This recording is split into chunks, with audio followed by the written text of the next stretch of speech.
and welcome to the Yerky Boys. May the Kandrona shine and strengthen you. My name is Will. My name is Jonathan. And we are the Yerky Boys.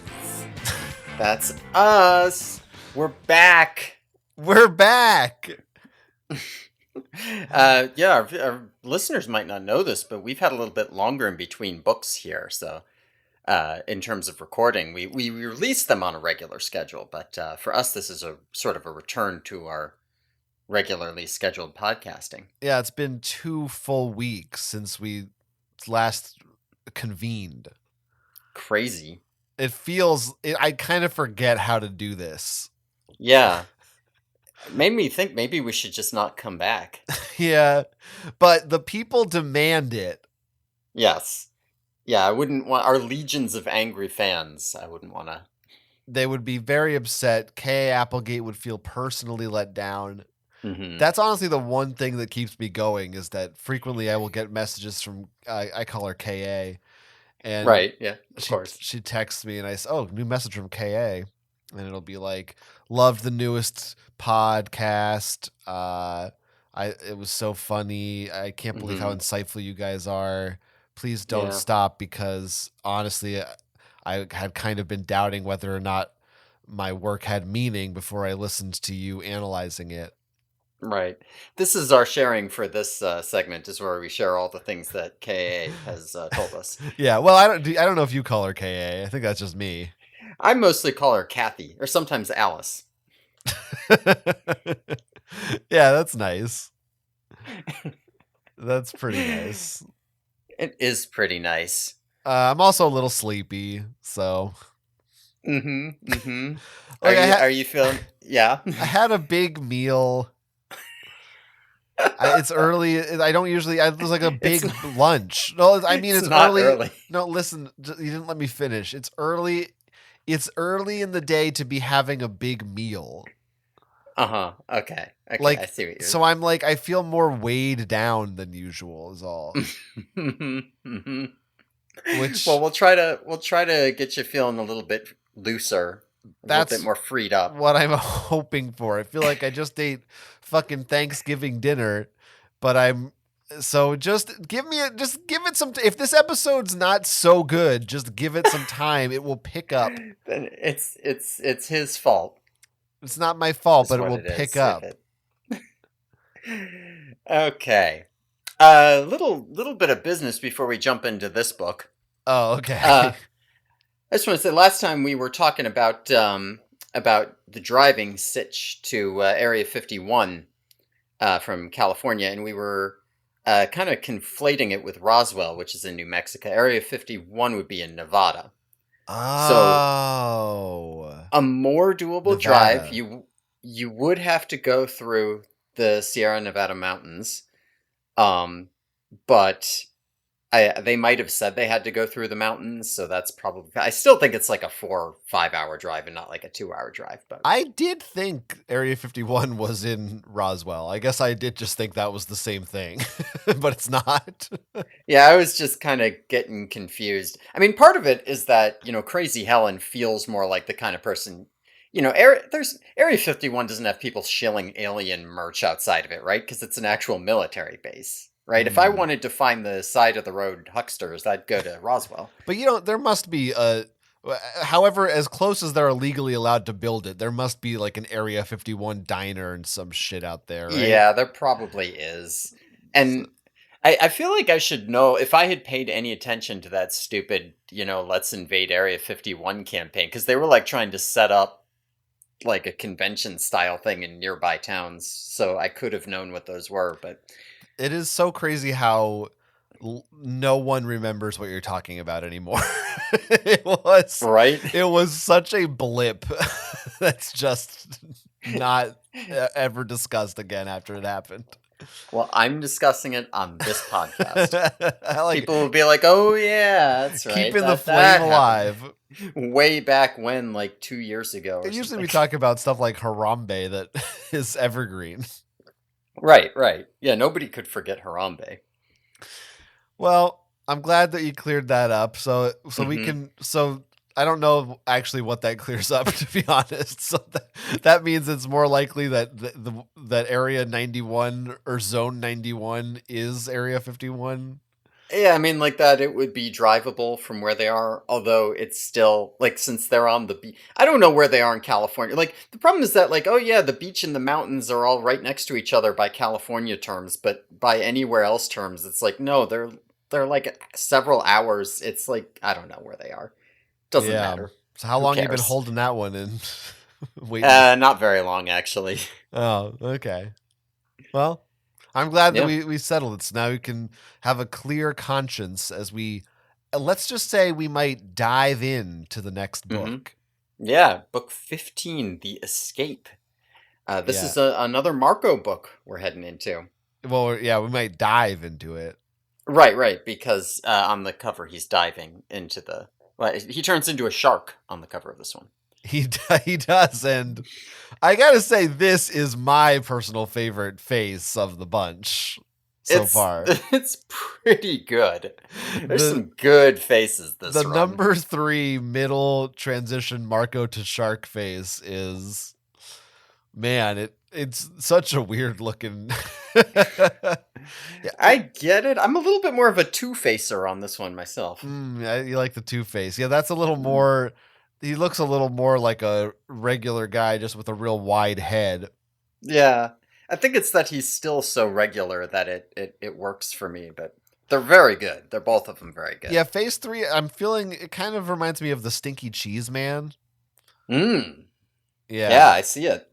yeah, or some kind of, I don't know, like a moon face, like he's a moon face, like he's got a Like he's from the moon. like he is the moon. Oh, like he is the moon. Yeah, like he's got a moon face. That's a phrase people use, right? Hammerhead sharks are. It's a hammerhead shark specifically. Now you did not Yes. say that last time. I don't think I did. I think I just said shark. Yeah, so I wasn't prepared for the Mm, hammerhead shark, and I see. Caught you off guard there. yeah, and I was like, "Whoa, hammerhead sharks kind of kick ass." Like, Mm. why is it? I feel like I don't know if this is just a thing for that's true when you're a kid or in the 90s specifically, but I feel like a hammerhead shark is much cooler than just a regular shark.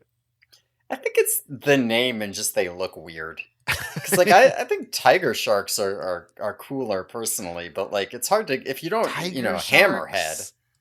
Yeah, they're like the big eaters. They're the ones that like eat everything.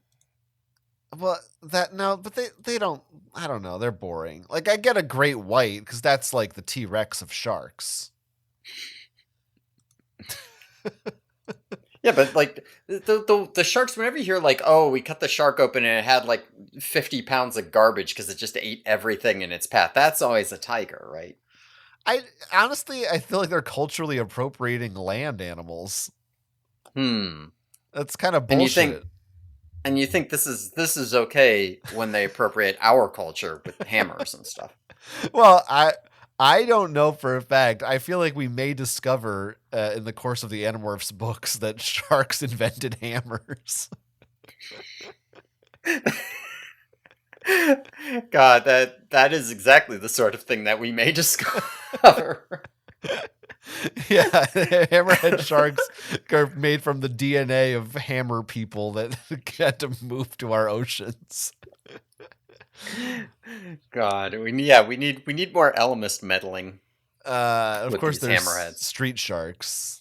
You know, Right, of course, yes. was there a hammerhead street shark? There must have been. There's gotta been a hammerhead street shark. Yeah, I don't I remember. swear I remember one, but I mean, there was like 4 of them. Like, one of them had to be.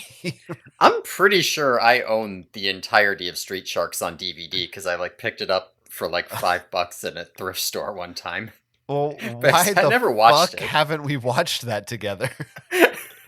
I'll go look and see if I'm remembering that right. Now, the quote on the cover is the Yerks are out there. Yes, they are. Is this, at first I just thought that's just, it's just meaningless. It's just, yeah, there's Yerks. It's like, But maybe now I'm looking at it. Is Mm, it supposed to be a play on The Truth Is Out There? Like, yeah, it was the X-Files starting to get big, and maybe interesting. that's. Yeah, that's, that hadn't occurred to me. It could be. I But was it's just thinking still. like this is nothing. What is this? I mean, that But if that's true, that should have been the quote on the last book where they made numerous X-Files references. that's true. Yeah, I agree with you. But like, it's not even. You could have done a thing with like Yerk and Shark kind of sound the same. You could have done we need a bigger boat or something. I don't know. Yeah. Let's- And on the inside cover, they do the shark thing, but they say talk about a shark attack. yeah, no, And it does like not make what sense. yeah, what is this a snack attack? What is this supposed to be? No, it's just it's not. Yeah, it's supposed. It should be when you use that formula. It's supposed to be like, oh, if like a dog fell out of a building, you'd be like, talk about raining cats and dogs. You know Yeah, what I mean? right? Like but if it's just an actual shark attack, you don't say talk about a shark attack. right, well Yeah, that's what I was thinking, like maybe it was a play on some other phrase, but I couldn't think of any phrase it could be other than snack attack, and that doesn't fit. So talk about a heart attack. it's kind of a disaster, the quote, cover quote guy here. Yeah, yeah, whoever's job that is, step it up. I know, right? Definitely some intern. Some scholastic intern. We need them in the dedication page. and the inside cover there's a shark with fish. It's fine. Yeah. It's Yeah. pretty. It looks like a Lisa Frank. It looks like a screensaver. I don't know. Yeah. No, it's a pretty unremarkable inner cover. It's nice. It's not the front cover's really what you're looking at though, is these Marcos. Yeah, these Marcos. Mm-hmm. A whole lot of Marcos. So this, I mean, I should reiterate this just because it's important to ground this particular episode. This is one of the first books I read. Oh yeah, wow. Okay. Yeah, because when I went out and got my books, my first set of books, and I was like, I need to buy some. I bought the most recent. I bought the most recent Megamorphs, and I got this one because this one has a fish on the cover, and I liked fish. I would have bought anything with a fish on the cover. I remember I got introduced to Goosebumps with the Deep Trouble book because that one had a shark on the cover too. I remember reading that in the car when I moved when I was 6, over and over again. It was good. So I We're needed this such fish a book. So loser. I know it's true, You but love just keep that in fish. mind when Wow. you're seeing scenes in here. Imagine I don't know this lore. They're telling me all of this stuff. Okay. Yeah. Yeah. Well, they certainly imagined that when they were writing it. So. Sure did. Yeah. Okay. I mean, I'm ready. All right. Let's start it.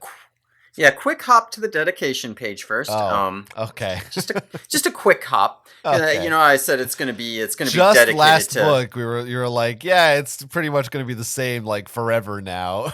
yeah, and it basically is the same. Well, it'll change up, but it is basically the same, except they've changed the formula. Instead of saying for Michael and Clara, it says for Big Michael and Little Clara, which I thought was cute. You are inserting that name though. I am inserting that name. Okay, I just wanted to be clear. That's not actually what it says. No, she did not transition at age 1 month. Okay. For all of the listeners out there who were confused about that. Well, look, it's been a couple weeks, and I'm just trying to get my head straight. I don't know. Okay. Hey, just get the timeline right here. I don't. You may disagree. I believe that people at any age can decide who they want to be, but that's me. I don't think that's that me. At one age you're a person. Personally, I think you're. Oh, I don't think you. Well, that's where we disagree again because I think that you are a person pretty early. I think you become a person maybe pretty around early. age 7. I think like maybe more like -7. I'm thinking about having a kid in 7 years, and that is a human being who deserves a vote. Right, that makes I should have 2 so votes. okay. That I can get behind. I should have more votes than I do right now. Right. Anyway, All now right. let's start the book. If we must, I suppose we could start this book. Um, so we get our intro scene. They are all at the new mega mall across town, is what it's described as. All of the Animorphs are there, and they are going to be using their morphing for a dumb, unsafe reason. The sort of thing you'd normally see one or two characters do at the beginning of a book, but here they're all going to do it. And that is, there's this place called the Amazon Cafe, and it has talking parrots that sit around while you eat, like for decoration. Real talking parrots, though. Real talking parrot, like actual parrots, and they trained them to be like, oh, yummy food or whatever. That's their gimmick. So Cassie doesn't like this, of course, and she wants to stop it, and she has kind of conscripted all of them into this, including Jake somehow. He really shouldn't be going along with this, but he is. So Marco has made this plan. They're all going to sneak in, and they morph into the parrots. They do a little switcheroo, so when the parrots get taken out for perch cleaning, they bring out the Animorphs instead of the real parrots. And they say a whole bunch of rude things to all the customers instead, to convince the owner it's a bad idea to have parrots. Yeah. Yeah. Yeah. It's a real classic opening. I feel like it really brought me right back to Price Cut Polly. Yes, I agree. It's another bird in peril story. Only this time, right? It's not just Tobias who's concerned about it. Right. Because it's not his book, I guess. If it was his book, then it would probably just be him. Yeah, he's too much of a loner to ask for help. He'd maybe get Rachel. Now, I think it's also definitely important to note that this Amazon Cafe is not in the regular stomping grounds. This is in the new massive mega mall. Right. Yes. Yeah, this is a different mall from the one they normally go to. Yes. Which kind of make that clear. I was kind of wondering, is that kind of like the American Dream Mall in New Jersey? Could be. Maybe it's like the Mall of America. Could be like that. A lot of malls. A lot of malls. Now, I think this cafe is a reference to the Rainforest Cafe. Yeah, it's got to be, right? But I guess even though we frequently have real references to real places in these books, I guess she didn't feel comfortable, like she didn't want them to sue her for for parents saying that there was cat meat in their food or something. Yeah, or for accusing them of animal abuse. Yeah, like the whole thing is like, oh, this cafe is being bad or something. So yeah, I guess that makes sense. Or at least the editors or publishers probably were like, maybe don't. I don't know. I wonder whose choice that was. Did they have parrots at Rainforest Cafes? As far as I know, any Rainforest Cafe I have been to, and I have been to a few of them, there's never been real animals. It's only animatronic animals. Okay. So like the concept of a restaurant needing to have a license and caretakers for live animals is insane. Yeah, that is a little bit weird. Like that feels like that is going to conflict with your like food license too, because birds are not always the cleanest. Yeah, and you also like who's training them to say what they're supposed to say, and it's the most wrong-headed idea I've ever heard for an I mean, and even without the Animorphs, like she touches on the real issue here, which is that all the other customers are going to teach him to say shit. Like there is a bit in here where there's some random kid who's like, say Howard Stern rules. It's like, yeah, I mean, yeah, within a week, these parrots would be saying Baba Booey. I want to hear these parrots say Baba Booey, Baba Booey. Now, Amazon Cafe may not be in this book a real place. However, I also want to say, I used to go to a real cafe called the Amazon Cafe. Wow. Yeah, when I was in high school, there was a place nearby, and when I was a senior, we were allowed to leave for lunch. And Hmm. some days we would drive to the Amazon Cafe, and I would get a Sammy, Hmm. and that's So it. while I was reading it, you were living it. Well, I was in high school. You had already read it at Well, this point. okay, listen. This was you're not. We're the same age. I'm Um. trying to hype you up here. Okay, you're right. I'm sorry. I should have yes-anded you. That's right. While you were reading it, Uh, I was living it. that's right.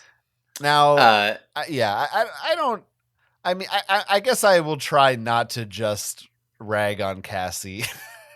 Also in this scene, I don't know. People probably don't like it. People probably like Cassie.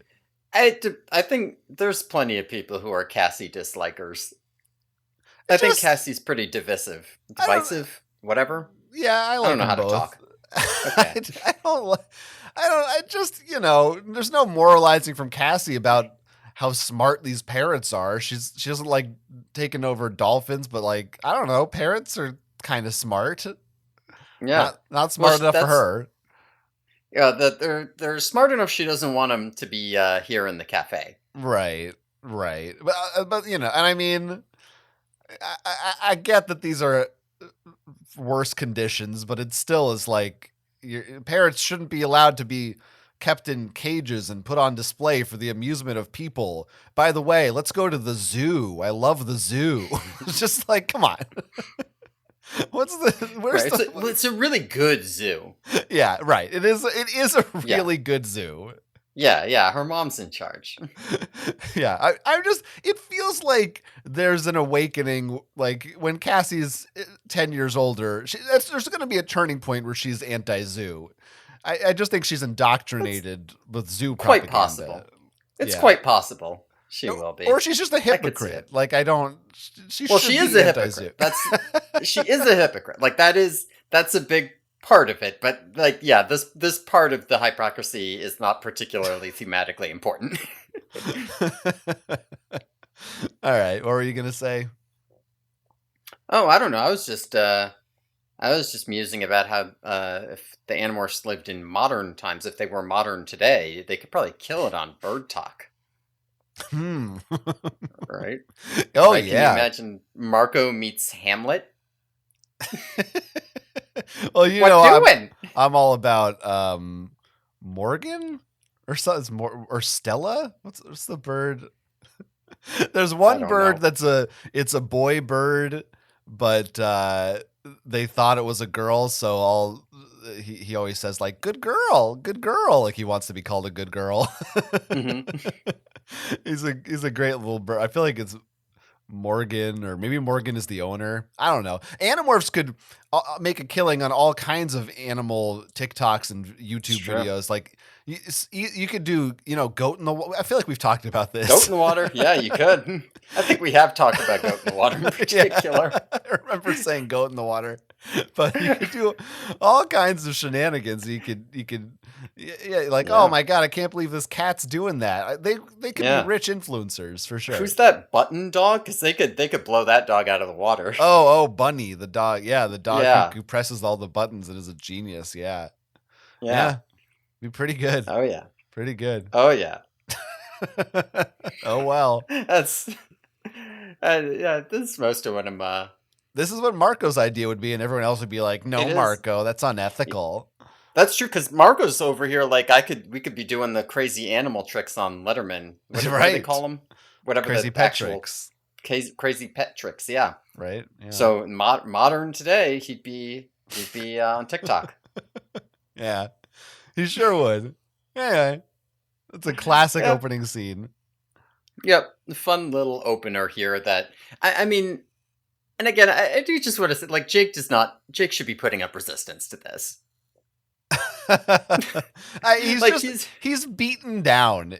It's been after like a year plus of anamorphing, he's just like, fuck it. I know you're gonna do it anyway, so Yeah, whatever. I'm the Marco is a leader. bad influence, and Cassie is a bad influence, and I guess I'm doing it. He has no choice. What's he gonna do? He's just gonna hang out now. Yeah, that's Whatever. that's what's up. That's what's up. But while they're doing their parrot stunt, guess who shows up in the crowd? It's Eric the Chi. Remember him? Oh, it's like Kramer He's walking in. Everybody back. freaks out. Yeah. He's back. Yeah, bet you. Well, I was gonna say bet you didn't think you'd see him again, but I told you you would. So. Well, I didn't know how or when, so I was still surprised. Yeah, little Eric cameo. So after they're done with their parroting, Eric pulls Marco and Jake aside and tells them about a new Yerk plot that the Chi have intel on, which involves Marco's mom. There's some kind of like massive new top secret Yerk project going in off the waters off the coast of Royan Island, and Visser One is in charge of it. And that's all they know, except they also know that they have a new species of controller called a Lyran. We find out from Axe that Lyrans are amphibians, and that Lyrans are also psychic at close range. So if the Yerks actually have Lyrans, then they're all kind of fucked. Right. So they gotta go investigate this project. That's gonna be what they're doing in this book. They gotta investigate this project. Yeah. Lyran, Leeran. Yes. I guess we'll talk more about them when we actually see one. Mm-hmm. I did find it kind of weird when they're like, Axe, what's a Lyran? What's a Lyran? Mm-hmm. And Axe is like, oh, where'd you hear that? And they're like, Axe, just tell us what a Lyran is already. Not much. What's a Lyran with you? That's pretty funny. But I was like, just tell it. Why won't you just tell him where you heard about them? Why are they so like? Marco's like, Axe doesn't really trust us still with some of this stuff. It's like, well, why didn't you just answer his question? Stop being rude to Axe. Yeah, I mean, it's kind of weird because Marco's all like, well, I don't know if we want to, because, like, what if we get involved and it's my mom? So, like, we want to be a little coy about this mission here, just in case, So, just to make sure that we don't, blow that we've been talking to Eric, what's a Lyran? Right. That he'll never guess we have outside intel if we're just talking about a Lyran. Yeah. Oh, everybody on Earth knows about Lyrans. Come on. Yeah, I just overheard it one day. I figured you might know. That sounds like more like what Marco's usually doing to the girls. Ah. Oh, that's good. We got some good. Yeah. Yeah, write that one down. We'll tweet that. Now I'm way more excited for these Lyrans. I did. It is pretty funny how it feels like Marco's so casually like, oh yeah, by the way, here's my buddy Eric. He's a Chi, which is, a race of androids. And there's at no point does he comment on how completely ridiculous this is. Yeah, right. Just yeah, you know how it is. Yeah, it used to be, dogs. Yeah, well, they're from Right. Pemalites. Right. I was surprised that this was just a cameo. I assumed that if Eric's here, this was going to be, Chekhov's Eric. That we were gonna Chekhov's Eric. Ooh, yeah, Chekhov's. that he was going to be like a major part of the plot, but he really does just show up to give them their mission and leave. Yeah, that and she uses the Chi for that a lot going forward. Like, I'm not going to say this is, the last Chi-centric plot. There'll be more, but a lot of times Eric does just show up and say, like, all right, found out something you guys should look into. See ya. Yeah, I'm like, what is these Chi? They're like keeping tabs on the Animorphs, but not really helping. We're like, who do they think they are? The fucking Elemist? Get out of here with this shit. Yeah, well, they're non-violent here. Now, speaking of them being non-violent, Eric in this whole thing is all like, so Marco, I want to know, can you make good decisions on this mission regarding your mom and all that? And there's this heavy implication that it's like, Marco, are you capable of killing your mom if necessary? And it's like, Eric, you're one to fucking talk. Like, you chose to stop killing people because it's too horrible, and now you're gonna be all like, I don't know, Marco, maybe you shouldn't go because you might not kill.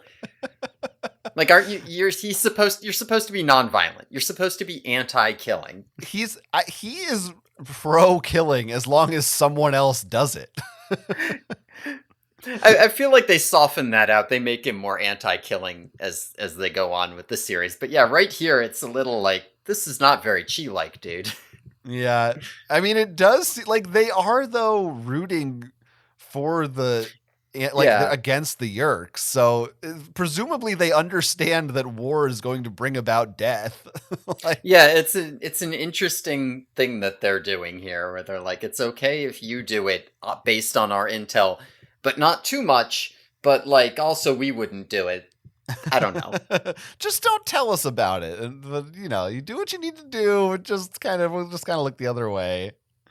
Yeah. And we don't need to worry about it. I do like that he's like, oh, good job rescuing those Hork-Bajir. Mm-hmm. We didn't offer to help. Yeah, but good job. Speaking, I guess they must have been in contact with the Chi since the other book, right? Because if the Chi were just going off of Yeerk intel, they'd be like, can't believe you fucked up that Hork-Bajir situation and killed him. I assume that they just have like drones or spies and stuff that are just like they know everything. That could be. Who knows? Yeah, I don't. Chi tech. Chi toes. All right, now you're getting a little excited. Well, I just think maybe if you're having a little Animorphs party, you're gonna do like, you're gonna show some of the TV show episodes. And you want some snacks. You could have Cheetos as one of your snacks. Yeah. Dangerously cheesy. And then you could also have cheese, like, and be like, does it taste yellow cheese? Oh right, yes, yeah. I remember that classic Animorphs reference. Does cheese taste yellow? Everyone remembers that one. I don't know why they don't. Now, I said they did. Yeah, him coming out like being a device, makes sense to me, because I can understand how eventually when you have a certain number of books, it's like it kind of probably gets hard to come up with reasons they find out about this shit. Yeah, I think it helps smooth things out, because so many of the other books, they have to do something like, we went on a routine thing and the whole thing got fucked up and we found out about the mission, and now we can do the mission, and this kind of lets them, in theory, this lets them stretch it out over the whole book because they just get all the info up front. Yeah, right. Yeah, it's like they need a chief. They need somebody who says, "Go." Chief? Yeah. You've opened Pandora's box here. That's good. No, that's good. Yeah, you need a chief to give them their mission. I've been thinking about, there's at some point on the show Angel, one of the characters just starts becomes psychic. I do remember that. And there's a string of episodes where like every plot is like, oh, she had a vision, so that's how we know what to go do, which I always found very stupid.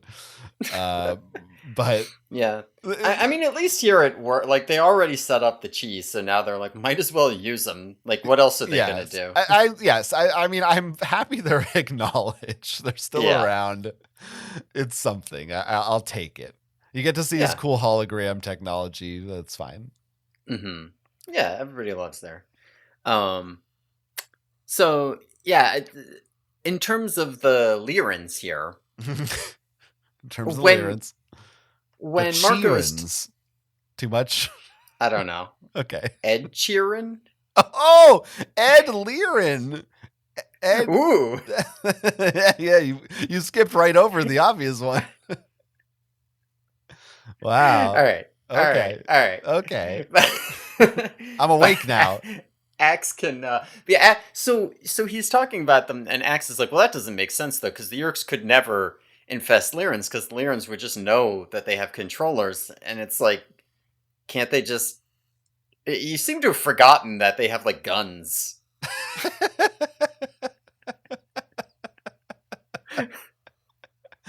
Like, I don't know why this is confusing. Like, they could have them. They could have... Yeah. Well, I mean, to be fair, I feel like even Yerks forget they have guns. Like, That is true. I think we might talk about that in this book later. Maybe we will. Yeah, there's a... I mean, even when we get to the sharks and we had the horses last book, there's a lot of questions around like what can and can't Yerks to deal with in terms of heads they can take over and why. It's kind of arbitrary, but so I think we'll talk about that when we get there. We'll talk about I that. do think there's a link there, but yeah, there's one thing I want to mention here before we move on. Yeah. Which is Marco here mentions global warming. Yeah. And but he does it in the context of spray deodorant and leaky air conditioners causing it. Which so he's specifically referring to warming as caused by the hole in the ozone layer. Remember that from when you were a kid? Oh yeah, nobody talks about the ozone anymore. Yeah, you know why nobody talks about it? Because a bunch of the big countries came together and actively banned the chemicals that were causing it. So like we still got a hole, but it's not getting worse because we took action on that. Wow. Isn't that crazy? Wow. That countries can come together and make agreements and take out when they're going up against big spray deodorant instead of big oil, they can actually win that fight. Oh, that's pretty good. But air conditioners that's still a thing. I don't know about the ozone, but like but you can I don't know this technical details, but like they were able to like ban a specific type of chemical or regulate it or something. You know what? It might just be now the amount of electricity they use or something like that. I'm pretty sure they're still bad. Like I'm pretty sure. Oh yeah. Yeah, I don't know why, but now it is just it's we're using power and that power is coming from coal. Yeah. And that's what it is. I mean, air conditioners are kind of a necessary evil though, because you'll die now. Not in England. They don't use it over there. Yeah, and they're paying the price now. Yeah, fucking idiots. But yeah, no, and even right before this global warming thing, Marco also was talking about, he really kind of lays out the themes of war being pointless. Oh yeah, that's true. So he's like a back-to-back war, global warming. Like Marco's pretty woke in this book. And he also, he kind of literally becomes the Joker here. He says, I'm a Joker. Oh, yeah. I'm a comedian. You can either look at the world and say, oh, isn't it all so tragic, so grim, so awful? Or you can look at the world and decide that it's mostly funny. I mean, and later, much later in the book, he also has a line about how, he kind of paraphrases the same thing about like life being a tragedy or a comedy. It's very close to the actual line from the movie Joker. Yeah. where he says that. I also like the part where he says, you get what you fucking deserve, and he shoots Jake in the head. That part's pretty good too. I thought that happened in the reaction when they were on that talk show with whoever that guy was. Yeah, that's right. That's right. Whoever the fake host of that show was. That part is good. And also, I did look it up. I do not believe there is a real Royan Island. Good. I'm glad you looked into that for me. There is a Royan in France somewhere. It's like a city in France, but it's probably like that's what they call a quarter pounder in France. Right. Correct. But yeah, I don't think it's unfortunately not a real island. Okay. That is unfortunate. Yeah. Well, otherwise, working. Well, our plan is once we finish the books, we're going to take a tour of all the locations in the Animorphs. I don't know about this. Yes, we're going to go to California and we're going to do a sightseeing tour. We're going to do like a YouTube channel and we're going to have a special video like comparing, this is exactly where Tobias probably lived Okay. in these woods. So, like, this is the Busch Gardens that the Gardens was based off of. Yeah, this is where this here is the ride that probably Visser 3 pretended to Right. be a cardboard cutout on. Yeah, and this is the Valley of the Hork-Bajir. Right. And Right? this is where the Yeah. EGS tower would be. Right, right, the EGS tower, yeah. There's all kinds of fun places we could visit. This is this is the McDonald's where the controllers went into the pool. If you, yeah. Right. Right. Yeah, this is their school. This is the hmm construction site in the mall. This is the janitor's closet in the school where they enter the pool. Don't tell anyone I'm in here. I'm not allowed to be here. Yeah, we will. Yeah, some of that will be messy, but we'll get through it. It'll be good. Mhm. Okay, I feel you. I feel you. This is a good idea. I'm warming up. This will be our finale to our podcast. We'll put out Yeah. a vlog on YouTube. Yeah, that's kind of what I already just said, but that's fine. You Well, you didn't clarified say it. it would be part of the podcast. I thought it Well, was. I mean, it seems obvious. Oh, okay. I thought it was something special just between the two of us. Well, I said it would be on YouTube. Oh, did you? Yeah, I did say I guess that. I wasn't listening to you. Yeah, no, yeah, I get that. Yeah. That now this what we're talking about is not the plot of the book. The Lyrans, is the plot of the book. That part is. Oh, that's true. Right. So, okay. Tobias does not have anything that can go in the water. Everybody else has dolphins, sharks, whatever, acts as a tiger, shark, the rest have dolphins. Tobias does not have any kind of water morph.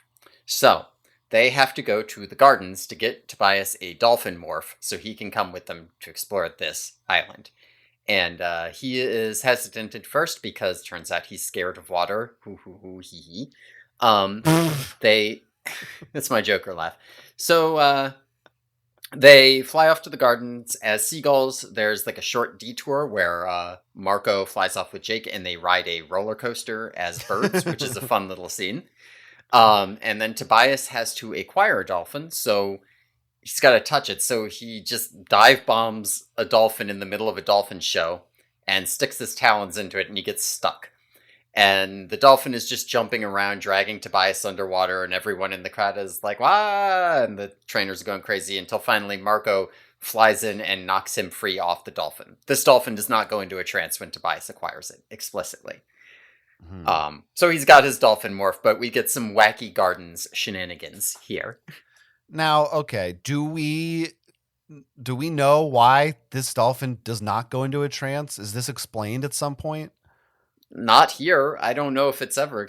It seems like the implication is sometimes animals just don't go into a trance. I don't know. Okay. Does this happen again? Maybe, probably. I don't remember. Weird. Yeah, I wasn't sure because it's not like because Tobias has acquired things before and he doesn't. Yeah. They usually go into a trance, so it's not like it's just Tobias. And they've acquired dolphins before. Maybe the same dolphins. I don't know. Maybe Tobias is maybe he's got Gunther or something. Yeah, it could have built up an immunity. Yeah, maybe he does have Gunther, the dolphin. Right. The rest of them have all the friends, so he's probably They keep this dolphin off on its own. He doesn't mix well with the other ones. Tobias is kind of the Gunther of the group. Rachel's kind of the Rachel. That's very true. Cassie's definitely we've talked about this. We have. Okay. But yeah, Tobias is afraid of water. Mm-hmm. I assume this never comes up again. I mean, he kind of overcomes it in this book, supposedly. Yeah, I mean, he's like, when he does turn into a dolphin, of course, he's like, yeah, I love this. This is great. So, in the future, it's just like, well, I'm scared of I'll just turn into a dolphin, whatever. Yeah, and then meanwhile, Marco's fear is losing himself. It's much more. It's a much more deep, impactful fear. Yeah, no, Marco has after he does this roller coaster thing with Jake, he like turns around and he's like, hey Jake, we're still our old selves, right? Like nothing that happens can really change what you are, right? It's kind of some whiplash from like fun, crazy bird coaster into like existential dread about the nature of trauma and identity, just back and forth real fast. Because then immediately we go back to another bird riding something. Yeah, Marco is deep as hell. This guy has a lot of Hmm. layers. Well, he's dived in here, He's dived like on the in. cover. Yeah. Right. And I like that. I mean, Marco books are good because in all the other books, he's the funny guy. And here you get to see how fucking sad he is all the time. Yeah, he sure is. What is that? I think it's in the last bit where he like is talking about himself, and he says something like, "If it was happening to someone else, it would be hysterical." Yeah. Yeah, he's clearly very like he's constantly talking about how everything he decided is hilarious, but he clearly doesn't actually feel that way. Well, He's it's funny, but yeah, I yeah, mean I don't know. he's like I feel like I don't know if it's just that isn't willing to consciously admit to himself how sad Mhm. everything is. I mean, that is what it is. He's basically in denial Yeah, of his he's shitty. he's literally the Joker. What you said. He's literally the Joker. When do they mention Dilbert? A ways from now, but they will mention Dilbert this book. That didn't happen in this part. Okay, No. I'll wait then. Oh, you're right. Oh yeah, that is a little later on. Okay. Yeah. Yeah, I don't know what happened with the Dilbert that got transposed over here. Now we do have Tobias in here saying that he could get kicked out of the Hawk fraternity for hanging out with lowlifes when he has to fly out with them as seagulls. Yeah, a little classic Tobias bird racism. Yeah, I gotta make sure I put all of these in the podcast. I do like that Marco surmises exactly the root of his bird racism is he just doesn't like group birds. He's only Yeah, likes loner birds. yeah. Crows, jays, anything that's in a group. Pigeons. Those fucking normie birds. Cringe. Incel birds only. Respected loner. Uh, he does, Tobias does. He still finds a way to, even though he can morph now, he still finds a way to kind of guilt trip everybody about the fact that he doesn't have morphs like they do. If I was Yeah. Tobias, I would just be like in my spare time, just flying all over the place, just acquiring shit. You gotta like Yeah, catch up. And you said this book one, and you're still right. Which is, if I had Animorph powers, you would spend your spare time acquiring everything, Right. Yeah, like why is it like just in just case. now? Like you just go to the zoo one week and just touch whatever the hell you can touch. Yeah, It seems like, and especially, I mean, I guess they're worried about controllers. Okay, that makes sense. But they are like, well, a hawk, like people would be suspicious of a hawk. It's like, well, then you just fly away. Like, who cares if they see you? yeah. And Cassie's got a barn. You can get regular animals in there. Yeah, fly out to the actual ocean and get some dolphins. Yeah. Or like, there's a part later where Tobias is like, "Oh, I don't have a fly morph like you guys," and it's like, "Why not? Well, you couldn't find a fly." Right. Yeah, there's probably one around here. Wait for one to land on you or something. Go find some roadkill. Yeah. But Tobias is busy. He's got to like sit out in that tree for hours at a time and spy through Rachel's window. Right. I mean, I get that. I'm very busy sitting around doing nothing all the time too. Yeah. He's probably checking on the Hork-Bajir, bringing them rats to Yeah. eat and stuff. Yeah. I'm sure somebody's checking in on them, right? What are they doing all this time? Who's checking on them? Yeah, good question. Tobias should be checking on him. What are they eating? Bark. Oh, right, bark. I forgot the There's bark. trees. Yeah, never mind. Yeah. Okay. All right. Whatever. They got their morphs now, right? Tobias can morph dolphin. Hooray. They fly out to Royan Island. They can go out there and scout and see what's up out here. So they fly out there, they morph dolphin, and they go off swimming around looking for stuff.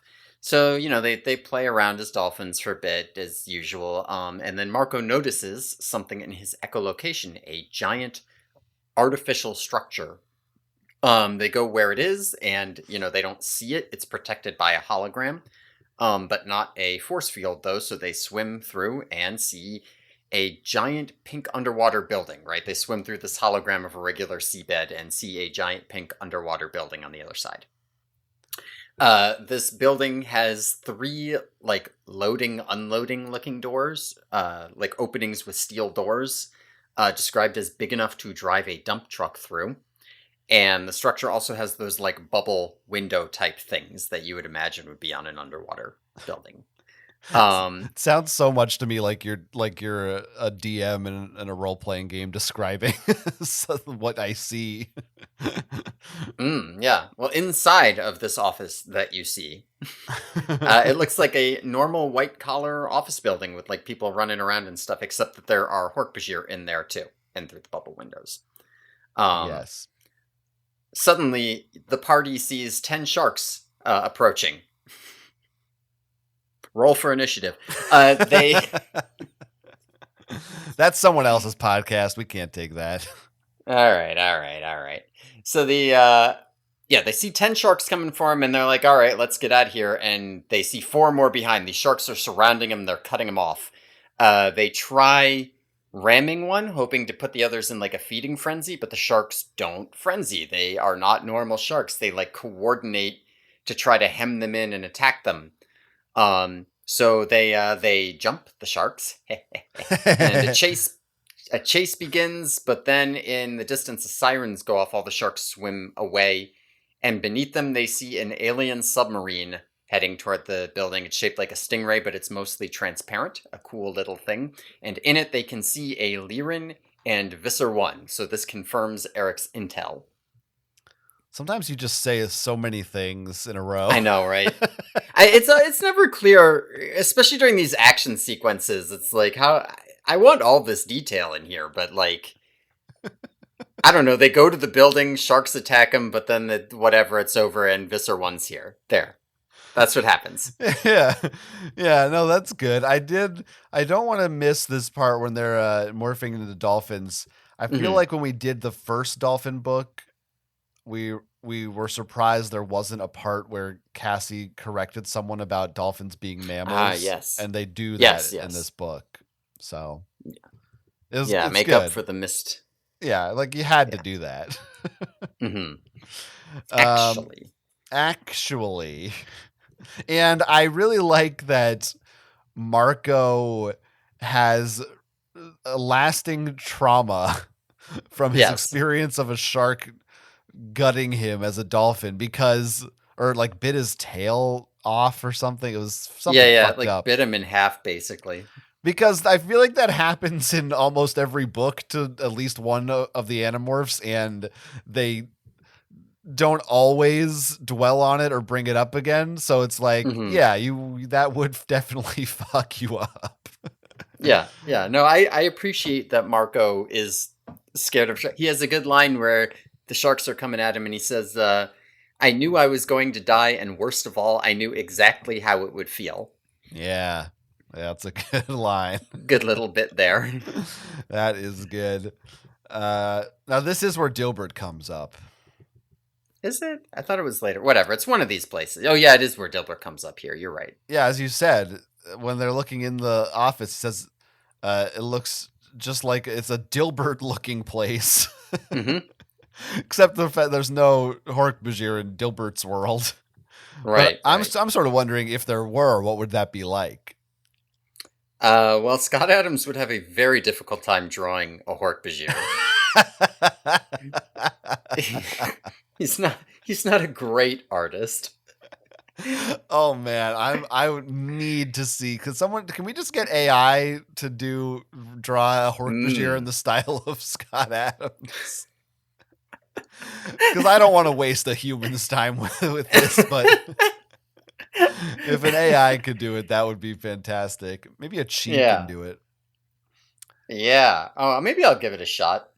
Start Yeah. with like a Bob the Dinosaur palette and go from there. Is that a Dilbert character? Yeah, Bob the Dinosaur. He's from Dilbert. You're more of a Dilbert head than I am. That's almost certainly true. I used to read Dilbert because my dad is a lawyer, but he like work in an office all the time, and so like people would buy him Dilbert books, and I liked I loved newspaper comics like as a kid, Yeah. any of them. So Yeah. I would read like Dilbert in the paper. I would read his Dilbert books, but I didn't. I don't remember all the details. Also, I liked the Dilbert TV show too. That was pretty funny at the time. I never watched that. Or I probably did watch an episode or two, but I don't remember it. Yeah, no, I had a similar thing with my mom being a chemical engineer, so she had like Dilbert books and stuff because it's like that's what it's like in my office, and I read a whole bunch of them as a kid too. Yeah, Dilbert is Dilbert is basically just Office Space, but like less funny. It's all the same, Dilbert, there's good Dilberts. Dilbert's not like, I mean, I don't know about now. Yeah, I don't know about now either. But there's worse offenders in terms of comedy.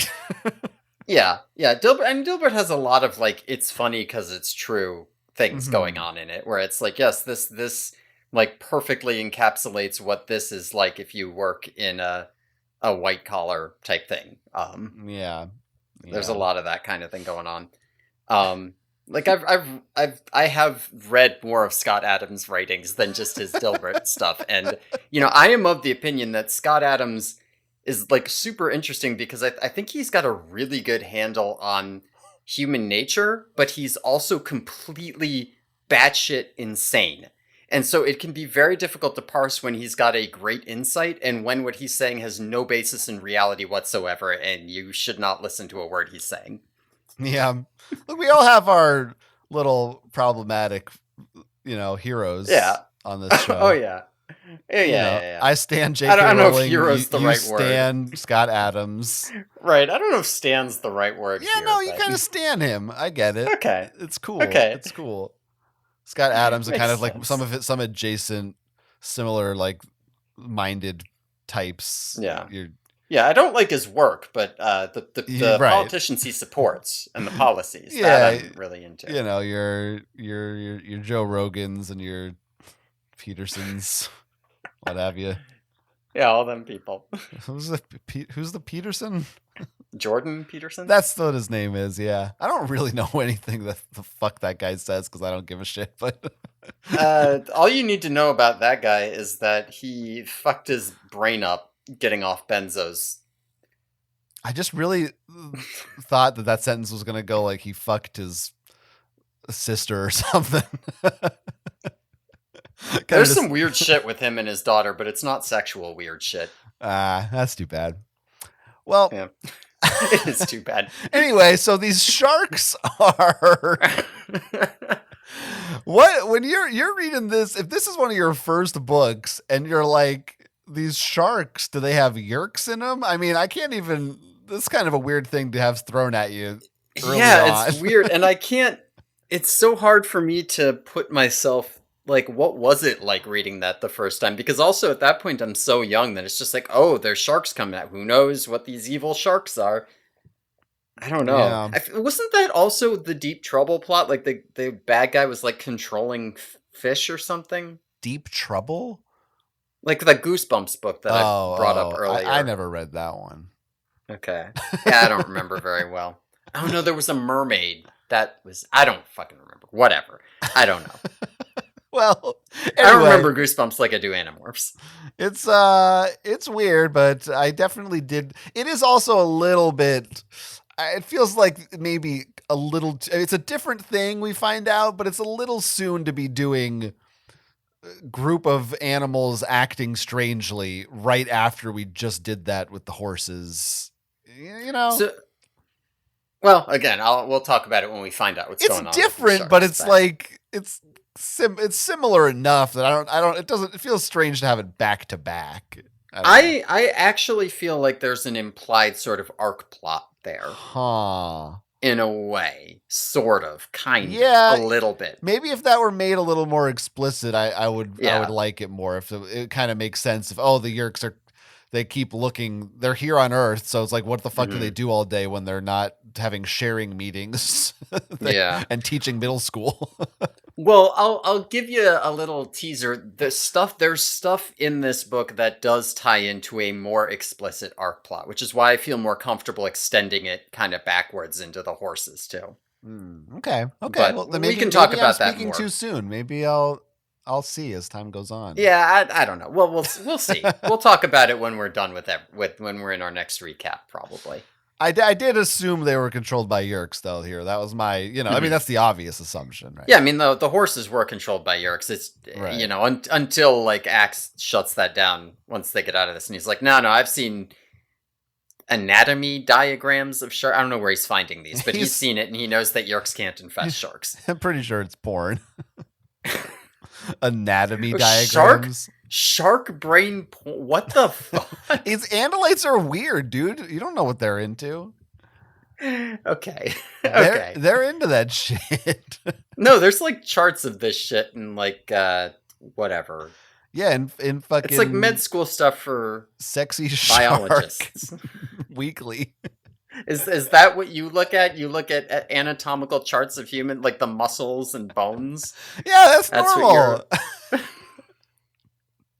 That's hot.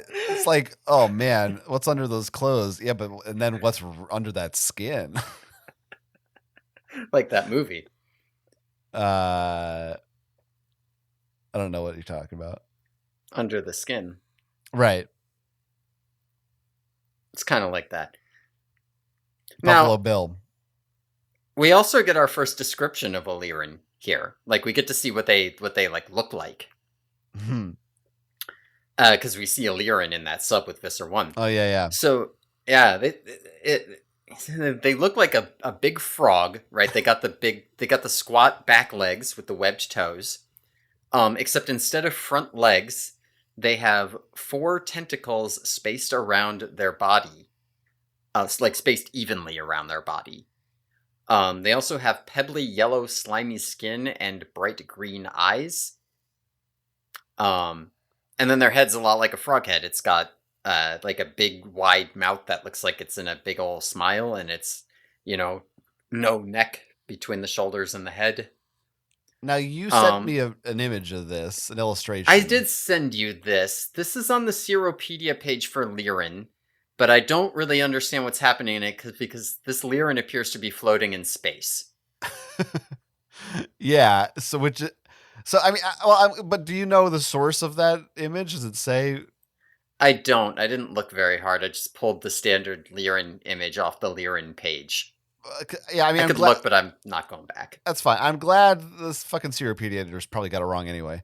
But I'm You're glad that right. you sent me that because I was having a little trouble picturing this thing in my head. I don't know this image. I don't know that I would really go right to frog looking at this thing. Yeah, I mean, this is not how I picture Lyrans. I picture them a lot goofier and, yeah, a lot froggier. Like I'm kind of thinking of the guys from Futurama. I forget what they're called. Isn't his name Lur or Lear or something? The guy. Yeah, Yeah. lure. Okay. Yeah, that's something kind of like that, but that this looks more like a squid to me. I mean, that's because I guess the Yeah. tentacles, but the head is like pointy in this image. But I don't know. I'm actually kind of imagining, if you imagine like a frog sitting up, so like they're more upright, and then they have a giant Admiral Akbar head. That's how I always picture them in my mind. Yeah, I don't know, but it's certainly weird. I'm also trying to figure out, especially from this picture, like you said, he's floating in space in this picture, but how do these do the tentacles support their bodies? Like, do they walk on them, or do They've they got crawl? back legs, They do. Okay. but I don't know that. Maybe they probably partially use the tentacle, but they're also amphibious, so they spend time in the water too. Yeah. But clearly, I don't know what they do. Yeah. I bet they support themselves at least partially. Okay. With the tentacles. They're weird. Lyrans are weird. They are are psychic, weird. which is weird. I Yep. mean, this is the first. I feel like this is our first reference to psychic stuff that's not like there's been telepathic communication, but Yeah. not like mind reading. Yeah. Oh yeah, yeah, yeah. No, they you can use thought speech, but you can't. But they can just read your mind Yeah, by being close to you. I think they say a couple feet or something is the range. yeah. At least that's what they estimate. Hmm. So that's cool. Well, we'll see a little bit Must be more there rough to into. be a Lyran. You know, every single person on the planet knows what you're thinking all the time. Yeah, but you know what they're thinking too, so it's okay. It must like society must be weird over there. Like either everybody cleanses their thoughts or everyone's just like fuck it, we're all freaks. Yeah, it probably is like everybody is much more accepting of like generic freakish behavior because everybody's that freak. But then the one guy who's actually a freak, he is so ostracized, right? That guy's not allowed anywhere near polite society. Yeah, the guy who's looking at sexy shark anatomy monthly. Right. Yeah. You don't Who want knows? him. Maybe everybody does do that. As my understanding, We they won't do. know. Yeah, until we're psychic here. Yeah. Yeah. Yeah. But so they see it. They've checked out the place. They know it's there and they know they have to make some kind of play on it, but also it's guarded by these sharks. Um so they are going to go out and acquire some sharks so they can get in, but before we do that, we have a little stopover at Marco's house. Where it's just a brief little scene. I don't know if we'll have much to say about it, but Marco puts off his homework and watches the game with his dad, and he spends some time kind of angsting about his mom since he saw his mom. A Yeah. lot of stuff we've sort of gone over before with Marco here. I mean, he does culturally appropriate reggae music a little bit. Hmm. Yeah, yeah, I don't. I like him. Yeah. Yeah, he said he did consider growing dreadlocks, he says, for a girl at school. Hmm. Hmm. Doesn't elaborate exactly on, why, but I don't know. It seems like dangerously close to problematic territory. Yeah. Well, he does say when he's listening, he puts on some Bob Marley and he goes, Bob Marley, man, help me out, man. Okay, see, That's what he does to that's try the to kind feel of better. shit you're going to get canceled for. Well, I'm just telling you what Marco said. Right, yeah, yeah, you're right. Yeah, he does say that. Pretty good. No woman, no cry. It's just the kind of guy he is. I mean, I don't know if you want to save the other part for the pop culture reference, but he's also writing a book report in He this. is writing a book report, yeah. Pretty On significant. Lord of the Rings. That's right. Not the Lord of the Rings. Yeah, well, it's on, yeah. No article. Specifically, it's on the Fellowship of the Ring. Right. But he doesn't say that. He says the first book. Right. And he says each book is as long as 3 books. Mm-hmm. They're not that long. I mean, he's pretty young. Honestly, the age... Well, how old is Mark? He's 14. I think I didn't really get into Lord of the Rings till I was older than this. I tried when I was fairly young, and I was like, this isn't for me. Oh, me too. I mean, I didn't read them until last year, but I was like, I loved The Hobbit. And then I was like, Lord of the Rings. And I was like, oh no. Yeah. No, I feel like I tried when I was like 12 and was like, nope. And maybe I came back when I was 17, 16, 18. I don't know. Yeah, I did that with Dune too. Not as I tried to read Dune like in high school, and then I read it again a few years ago because I did not finish it the first time. I think when I read Dune, it was similar to the age when I read Lord of the Rings, but it's been a long time for me on that one. But yeah, that's fun. Now, I do think Marco has a new English teacher. As if you recall, last time he was bullshitting a report, he said he got a good grade on it, even though he wrote nothing but bullshit. And he says, but this time he says, my teacher does not respond well to that. And he ends up actually getting a D- on this book report for a book that he didn't read. Yeah, fair. Yeah. If only the movies had come out. Yeah, then he could have just written about that. He could have faked it pretty good. It is kind of crazy. We're 97. I mean, it's still what the first Lord of the Rings movie was 2000, 2000. No, 2001 or 2002. Yeah, later in 2000. So, because I'm pretty sure it was post 9/11, but yeah, that's kind of it's only like a few years away from being this massive thing, and right now it's just kind of Yeah. like nobody really Only cares about nerds it. know about it, yeah. Yeah, it's very weird. No, it is interesting. Seropedia actually says, and I know I need to stop looking at what Seropedia says about this stuff because it's all bullshit. Um, Yeah.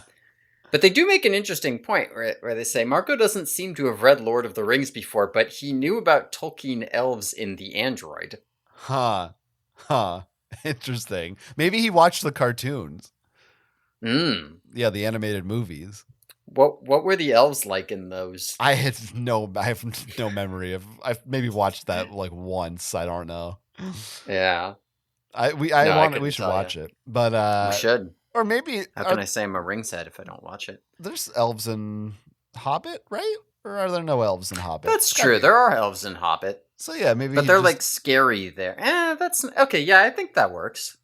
yeah. So yeah, that we can figure that out. Although, I mean, why else would he have just picked Lord of the Rings? Because he chose this Yeah, book. yeah, yeah. He chose it because he was supposed to have like a month to read it, and that is a very good question. Why the hell did he? You would think Marco would have gone out of his way to pick a short, easy thing to do. Yeah, maybe it was foisted upon him. Yeah, I don't know. Maybe his mom loved Lord of the Rings, and this is her copy. I bet that's you an that interesting canon. no other podcast spend this much time talking about this scene. Yeah. Yeah, I mean, this scene does not warrant as much time as we're spending on it. I think it does, and I especially like this part where Marco says, "I don't share feelings. I make people laugh." That is the good part. I have that in my notes as well here. I felt, I think in that instance, and in some of the ones we've said, and some of the ones we will see, in many respects, Marco is an example of how the patriarchy has failed men. I think you're right. Young men in particular, and how it Mhm. has damaged them in it as well as women in our society. It harms us all. Yeah, do you think Marco would go down the alt-right pipeline? I don't think he would because he has his friends. But if Marco were more of a loner type like Tobias, then I think it'd be dangerous. He might be lurking on 4chan and he might find some stuff that sends him down the wrong path. Yeah, I mean, I can easily see Marco as a Pepe poster. At least like a 2014 Pepe poster, Well, right? Not this new friend shit. But yeah, maybe not. I don't know about Pepe, but he would have been all in on the troll face. oh yeah, that's for sure. Marco thinks Rage comics are very funny. He would. Now, I may have brought this up before, but in her next series, Everworld, Kay Applegate, the jokester character Christopher in that does fall down the alt-right pipeline. Just explicitly is being courted by neo-Nazi groups. Wow. That sounds good. We're not going to read that though. It's pretty insane, but yeah, it's our next podcast after this. We're not doing that. After the doll cast and all the other whatever 100 things I said before. The DAHL. It's the first one I thought of that we said. I thought maybe that I said. Watch Dollhouse.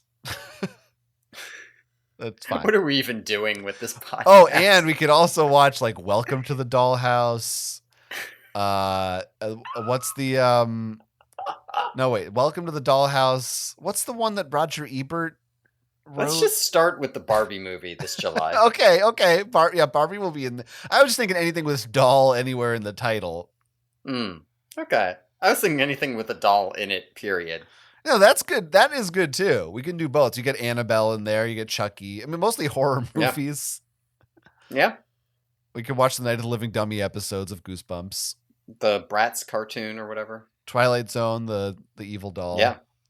Oh yeah. Brats, yeah, right. All the Brats babies. Garbage Pail Kids. They had dolls, Space, right? yeah, Space Jam. Okay. You know, because if you recall, Lola Bunny hates being called a doll. Oh, I was just like, yeah, I'll do Space Jam. We can. A lot of similarities to Animorphs Space Jam. Right. The They bat. morph. I think I said that in the first episode. It bears repeating. Yeah. Okay. It bears a 10-minute detour to repeat it. They have to acquire these sharks. Right. So they that night they head out to Ocean World. This is not Sea World. This is Ocean Ocean World. World. And they're going to acquire. They know they've got a big hammerhead there. They don't have hammerheads at the gardens, but they have one at Ocean World. So they sneak in after closing, and they're not sure how they're going to safely catch and acquire this shark. Rachel suggests, why don't we just morph dolphin and beat the shit out of it? And Cassie hates this idea, but nobody has a better idea. So like, I guess they're going to try it. But before they get caught by some security guards. And one of them's like, oh, what the fuck is that? He's looking at Axe, because Axe is an Andalite form. And he's like, what the fuck is that? And the other one's like, that, my friend, is an Andalite, because he's a controller. So there's a scuffle, they run, guards shooting, more guards are coming. They run into a giant underwater tunnel, like with the fish swimming all around them. And once again, they are cornered by a guard there. So to escape, Axe cuts open the plexiglass with his tail, and all the water comes rushing in. They flood the aquarium area. Marco is caught in the water, and he like swims up to surface for air. He gets himself wedged in an air conditioning vent, and the shark is swimming after him.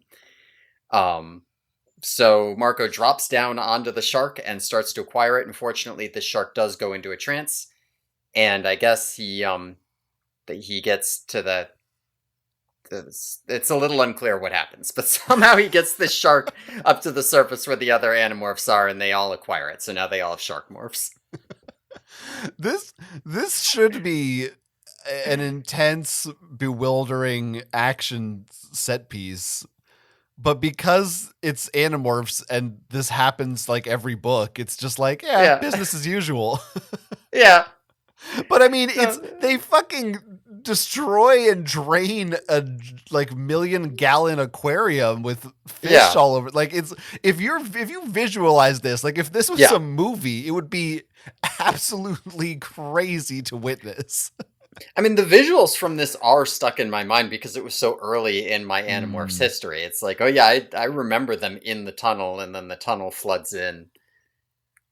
But yeah, I can imagine at this point you're kind of burnt out on these. It's not even. I mean, even Kay Applegate is like, this isn't even good enough to be the final act.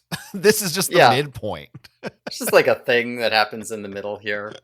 Like I feel like even the way it's written is not like so spectacular. It's just like yeah. Then he struck the glass. Water's coming out. It's like, yeah, but that's a lot of water. Like this is kind of a big deal. Yeah, Marco's like legitimately should be worried about drowning. Can Marco swim? Because he couldn't swim before. He couldn't? I thought he couldn't. Yeah, in book 4 he couldn't swim. Well, so now I guess he learned to swim or something. Marco couldn't swim, and Tobias is afraid of water. Come on, we're going back to that well a bit. You know what I mean? Because there's water. Correct. Ocean World does sound sick, though. Is there a real place that's like this where you walk under?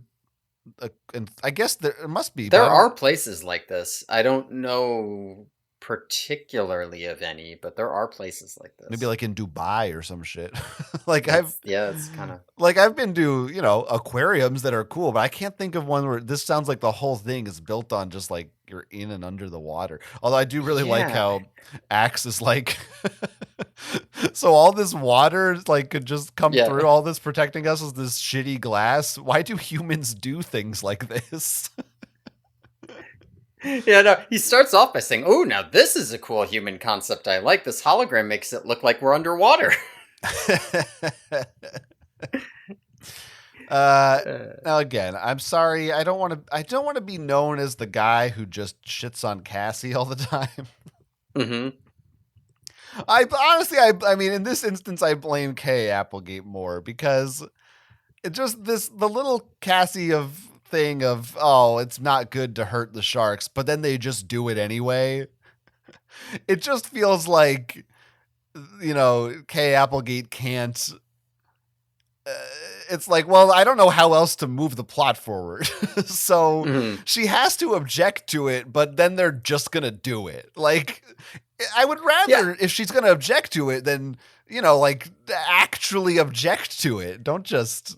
Listen, the other Animorphs absolutely do get sick of Cassie's shit. Like, that is a thing. Yeah. Yeah. It just feels like pointless. It feels like there should be some. Hmm. Like, if I'd rather she just put up with it, or if it's her book, then she can internally think about it or something. But I'd rather she, I don't know, if she's gonna talk about it, make it a thing, make it actually like, okay, we need to then find a way to do it non-violently. Yeah, she should push harder on this one, because, like, I don't know about catching the shark, but, like, aquarium sharks are well fed. Like, they're not gonna be attacking. Like they put them in an aquarium with other fish, right? And they don't want the sharks eating their expensive fish. They feed those sharks. Right. Yeah, and I mean, we don't. This is even aside from, but it's fine to go rip those Hork-Bajir's eyes out. That's cool. Yeah, yeah. Don't worry about that. They're ugly, so big deal. Okay, now I need to ask this question. I don't. Hopefully, you know an answer to this. Does Uh-oh. Ocean World have armed guards normally? Or is it just because he's a controller that he's carrying a gun? It It seems seems like, like they have armed guards normally. So, like, yeah. they talk about this on the news the next day, where the news anchor. I mean, first of all, it's implied that the controllers that saw them both die here, like they drowned. Like they say, like they're missing or something, but clearly they drowned. So, but like the normal guard who's like, I saw this weird deer thing or something, talking about X. Like there seems to be an implication in the news that he got drunk and they shot the place up after getting drunk. So I guess like it's assumed, yeah, of course they had guns because they're security guards. Yeah, I guess that's just, if you're a security guard, you get a gun. It doesn't matter what you're protecting. I mean, are there really night shift guards at an aquarium? Yeah, I wouldn't think so. I also am wondering what exactly is the value of being a Yerk controller in a security guard at an aquarium. Like, That one's a bigger deal because Andalites, they got to get their morphs somewhere. Like you would think the gardens would be heavily infested. Oh, interesting. If Yeah. Visitor 3 were competent, he'd be like, that gorilla handler, he needs to be a controller because somehow they're getting at those gorillas. Yeah. Yeah, no, that's not bad. And I mean, this certainly would justify it right here, wouldn't it? Yeah, that's true. Yeah. But Okay. now with these, going back to some Mhm. just dumb these controller Mhm. controller security guards, they see the Animorphs with Axe, right? They're like, there's an Andalite, we got to stop him. There's also some kids there, and they say, forget the kids. We get kids breaking in here all the time. They're irrelevant. It's the Andalite we want. And it's just like, are you even trying anymore to come up with an excuse for why they don't?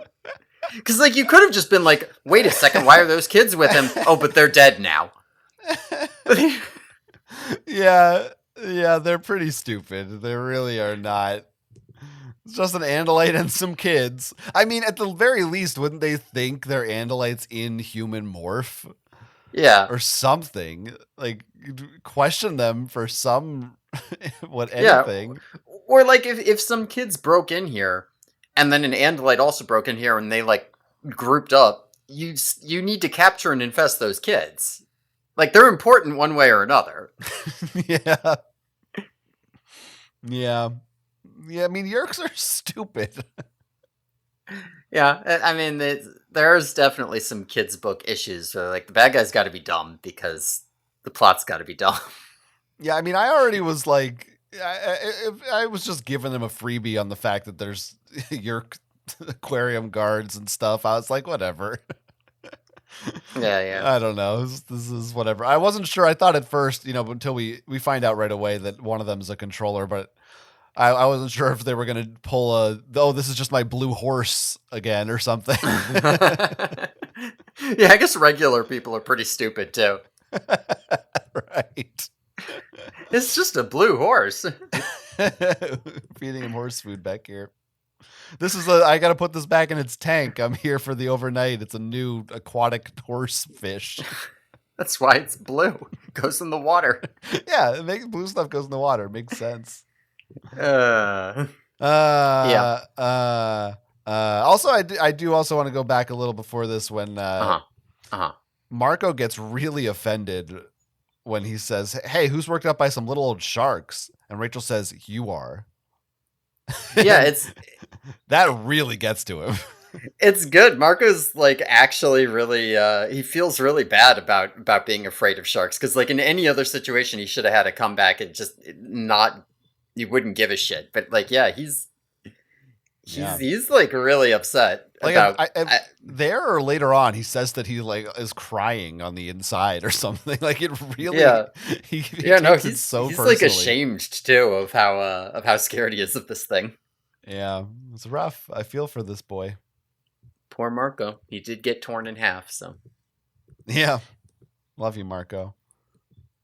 We love you, Marco. Now, Marco does something a little bit crazy after this.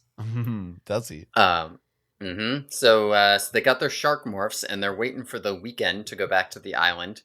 And He's Marco in this book? is. Yeah. The weekend? Yeah, he is. Yeah, they're Cool. waiting for him to show up. Cool. Everybody's waiting.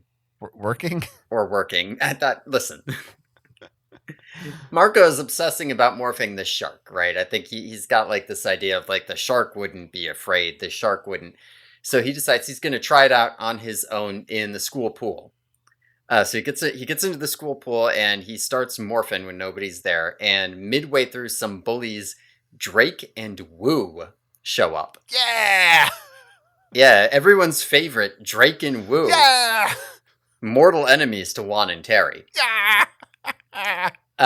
Now, they don't notice that he's mid-morphed.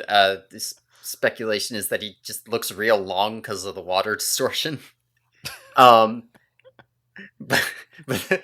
Marco's got, like, shark teeth in his mouth, right?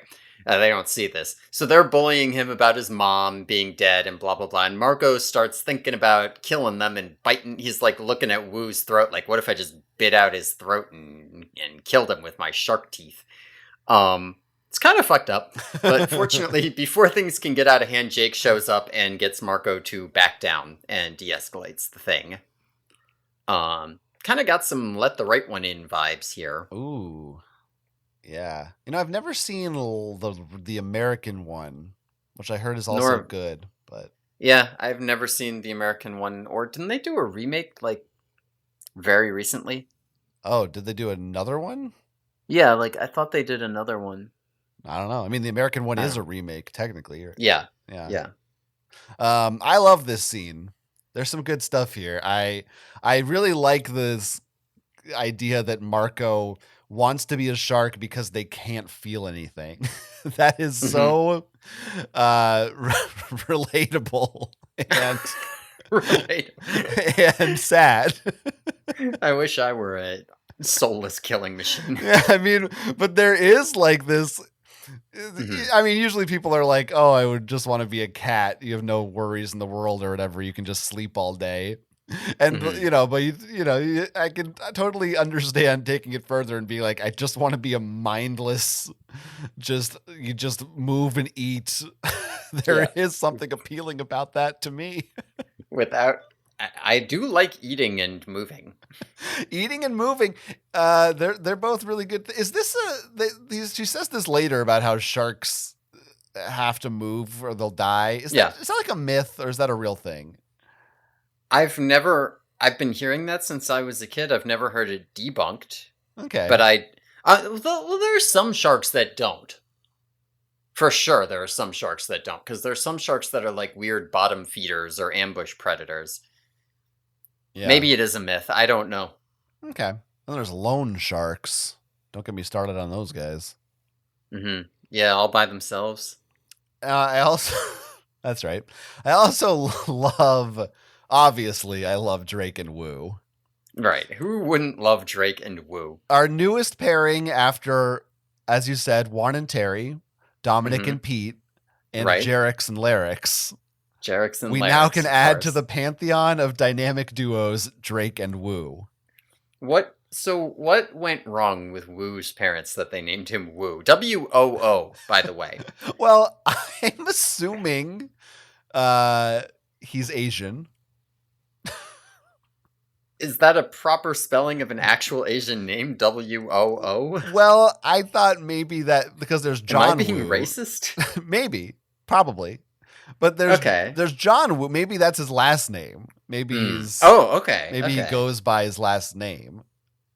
The other guy doesn't. Well, maybe he could. I don't know. Maybe Drake's last name. Maybe this is a famous hip hop musician, Drake.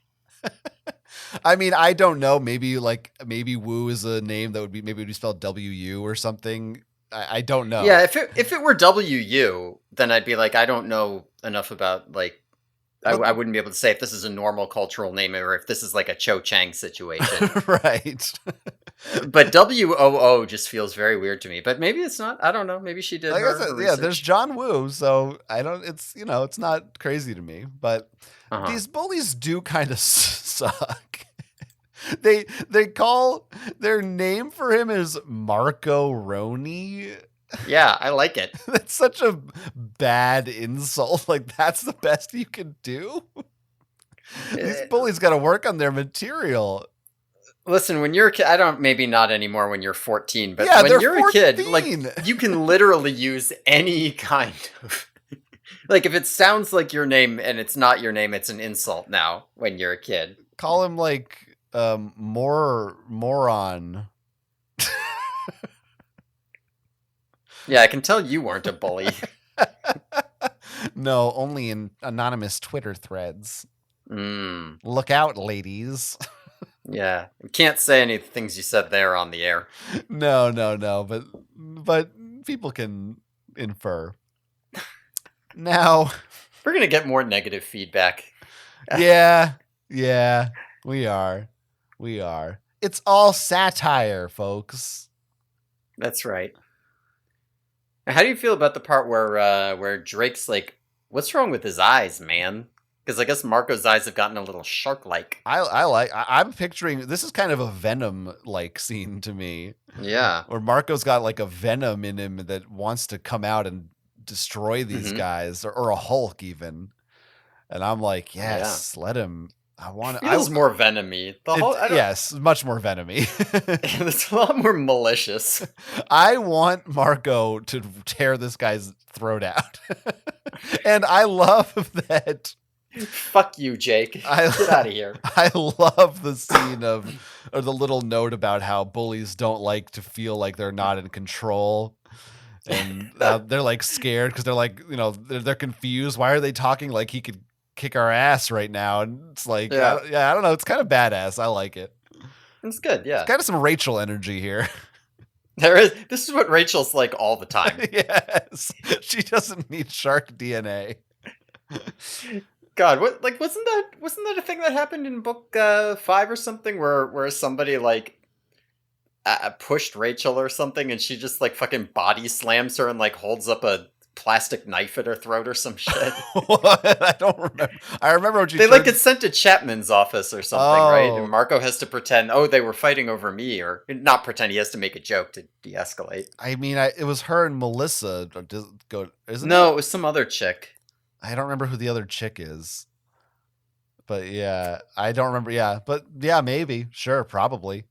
Something like this. This is just what Rachel's like, though. I That's the mean, point. the bullies do. They do. Marco Roni is bad, but they do then really cut to the core when they just say, "Hey, your mom's dead." Yeah, they sure do say. No, was it Woo? One of them is all like, she's probably not even dead. She probably just ran off with some other dude. Yeah. Wu says boo hoo. He pretends to Yeah. cry. And yeah, it says Boo hoo woo. That's what they call him. probably ran off with some dude, which technically is true. She ran off with Visser 3. Now, What? I might have. I don't know. What? I'm just not sure. I'm just That's not sure Visser 3 is the one she ran off with. well, okay. She ran off with Are you? Planos 227. How does that sound? That sounds more accurate. Are you a Visser Throne shipper? Oh, now I am. Yeah, yeah. I hadn't really thought about it, but now I definitely. You know, I'm a bit of a Marco Rachel shipper, so Okay, okay. yeah, yeah. Well, that's pretty good. Oh It was yeah, I good. like that. They're Oh, like and then enemies to lovers. yeah. And then Marco has to be like, he's like this kid, and Visser 3 and Visser 1 are his new mom and dad. And You have like a comedy of errors where like his Visser 3's like got a bond with Marco, but Marco doesn't like him. they go on a fishing trip. And they're like, Marco's like, oh my god, he's so embarrassing. Visser 3's like, he pulls a fish out of the water. I was thinking he tries to morph a fish to make it. It's like Marco could catch a really big fish if I morphed into one. Then he would like me. I was gonna say he catches a fish but then shoots it because he thinks it's an andalite. Marco's like, Dad, come on. Oh yeah, I can imagine him cutting up some animals in front of Marco's friends. Dad, Right. stop! You're having a meltdown in front of all my friends. This is all I want. You killed Jake's dog, Homer. I mean, this is not far off from like the comics of Darth Vader being a dad to Luke. Yeah, that's about you. Well, you can make these comics. Yeah, we will. You're a webcomic artist. Yeah, I am. I had to think about it for a second. Yeah. All right. Anyway, unfortunately, he does not murder these two kids. He does not. He keeps himself in check, and the weekend comes, and they go back to the island to morph sharks with the weekend. So they morph sharks. There's a little bit where Marco cuts himself before they start, so they're all circling around trying to find prey before they get control. Your classic take control of your morph thing. They swim past all the guard sharks, no problem, and they enter into the building. But while they're looking around, an alarm goes off, like the same thing that called the sharks back before, and all the sharks swim past him into a room, so they follow into this room. And when they get in there, they are snatched up by a weird conveyor belt thing that lifts them all out of the water, like with the other sharks. Weird slaughterhouse type. I think they even mention a slaughterhouse in here type imagery. But one by one, this machine comes and like drills into their heads and implants a small metal device into each one of their heads, brains, something like this. So now they've all got these Yerk devices in them, and the Yerks can signal it to make them feel like extreme pleasure and pain, which seems to be how they are controlling all the sharks. But they also feel their shark brains getting smarter. So they realize the Yerks are mutating the shark brains so that they can infest them. Presumably so that they can use them as underwater shock troops on Lyra. Oh, wait, Lyra is the name of the planet? Yeah, I think they mention it in this book and they call it Lyran, but it is called Lyra. Eventually. It's not just the Lyran homeworld? No, it's like planet Anda, Right. Where the Andalites are from. Yeah. And Lyra, where the Lyrans are from. Yeah. Okay. Was that it? Are you done? Yeah, that's okay. They get things put in their brains. I feel like that's important enough to talk about. I'm not ready to move on from putting things in their brains. I just wasn't sure if you're going to go any further, but I do. I want to start by just saying. Well, we could if you want. No. We're gonna talk about this, but I just want to start. First, I want to say something. Cage goes in the water. You go in the water. Right. Marco's in the water. Our Marco. Oh, man. You know who's a fair Spanish lady? Who? Marco's mom. Oh, yeah, she is. Farewell and adieu. Let me tell you, Marco's mom, kind of a MILF. I think you said that before. Well, it bears repeating. How about this? Marco's mom, kind of a yilf. Now that's a good one. Kind of I like a that. vilf. Vilf, yeah. Marco's mom has got it going on. She's got a yerk, and it's in her for so long. Marco, can't you see? There's a yerk for you and me. I know it might be wrong, but I infected Marco's mom. I think you mean infested. I knew as soon as I said it, I knew it. You were so close. I know. You almost pulled it off. I know. Listen, if when this week, it's my fault. The episode is long. I'm gonna take responsibility just for this week. Every other week, it's not my fault. It's yours. But this week, it's on me. You've got a lot of energy this week. That's for sure. Well, I was sleepy, and now I got awake. Okay, that's a good excuse. We learned a vocab word in this section. Did you pick up on that? Oh, what was the vocab word? Denticles. Oh, yeah. Maybe you knew that word already. Oh, I did know that okay. word. I might have learned it from this book. Yeah, well, that's the tiny mutated teeth that shark skin is covered with. Another animal fact that I have to question why Marco knows this. Yes, that is strange. Cassie should be saying that. It's pretty much I guess at this point we just have to assume that Animorphs spend some time in the library or on AOL checking out animal facts. Yeah, Marco's the internet guy for sure. He's on AOL. Yeah. But now this is kind of what I was alluding to earlier with the horses, which is, it's not crazy to me to think that maybe they had mutated those horses to be infestable, right? Maybe there is something with the intelligence of the animal. Maybe those horses were made to be smarter, like they're making these sharks smarter. Like we've got this tech. I don't know how new this tech is, but maybe they were like, we've got to make this shark army, but like let's try it out on a dozen horses first or something. Yeah, there's a through line. Even if it's not directly related, there's still just the idea of let's just experiment on different kinds of animals and just see what we can do with them. Yeah, they're here and figuring out. I mean that is a worthwhile yerk pursuit, right? Like they need more host bodies. That's always the issue. So what if you can mutate non-infestable animals? There's something here. It is. I mean, this technology is weird as hell. Yes. Like yerks they mutate them to make them smarter so that they can then infest them once their brains are big enough or something. Yeah, something like that, I guess. At first, I thought they were robot sharks. I thought maybe that was the tie-in with the chi, but no, they're just regular sharks. It is, it's much weirder than robot sharks. Yeah, this is another one of these scenes that's just batshit to visualize. It's so insane to think about the reality of what is happening here. Yeah.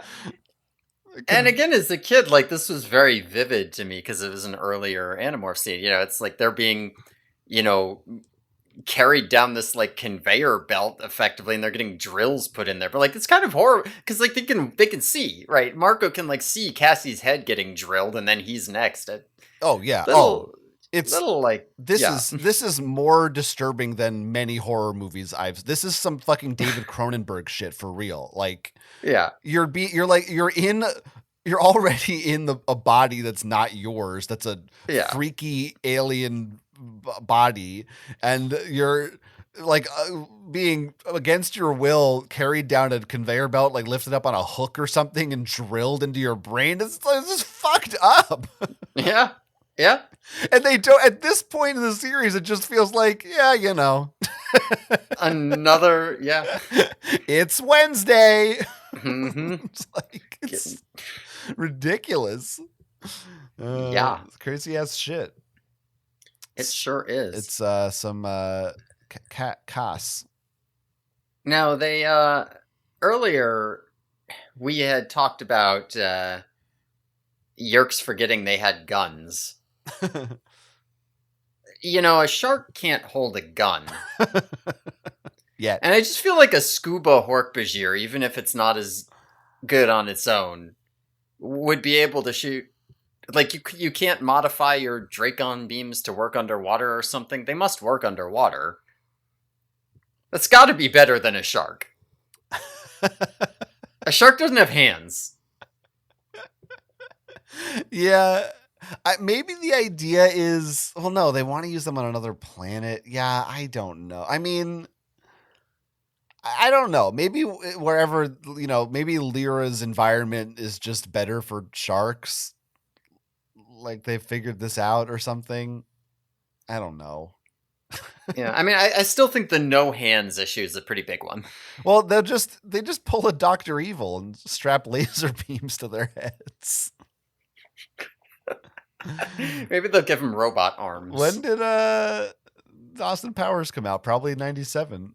Yeah, it must have been around this time. So yeah, maybe I'm trying to remember when people first started saying "yeah, baby." It's cool. I mean, I feel like it's been my whole life. Yeah, it feels like it's always been with me. Alrighty then, like that one's also. Yeah, that one's really good.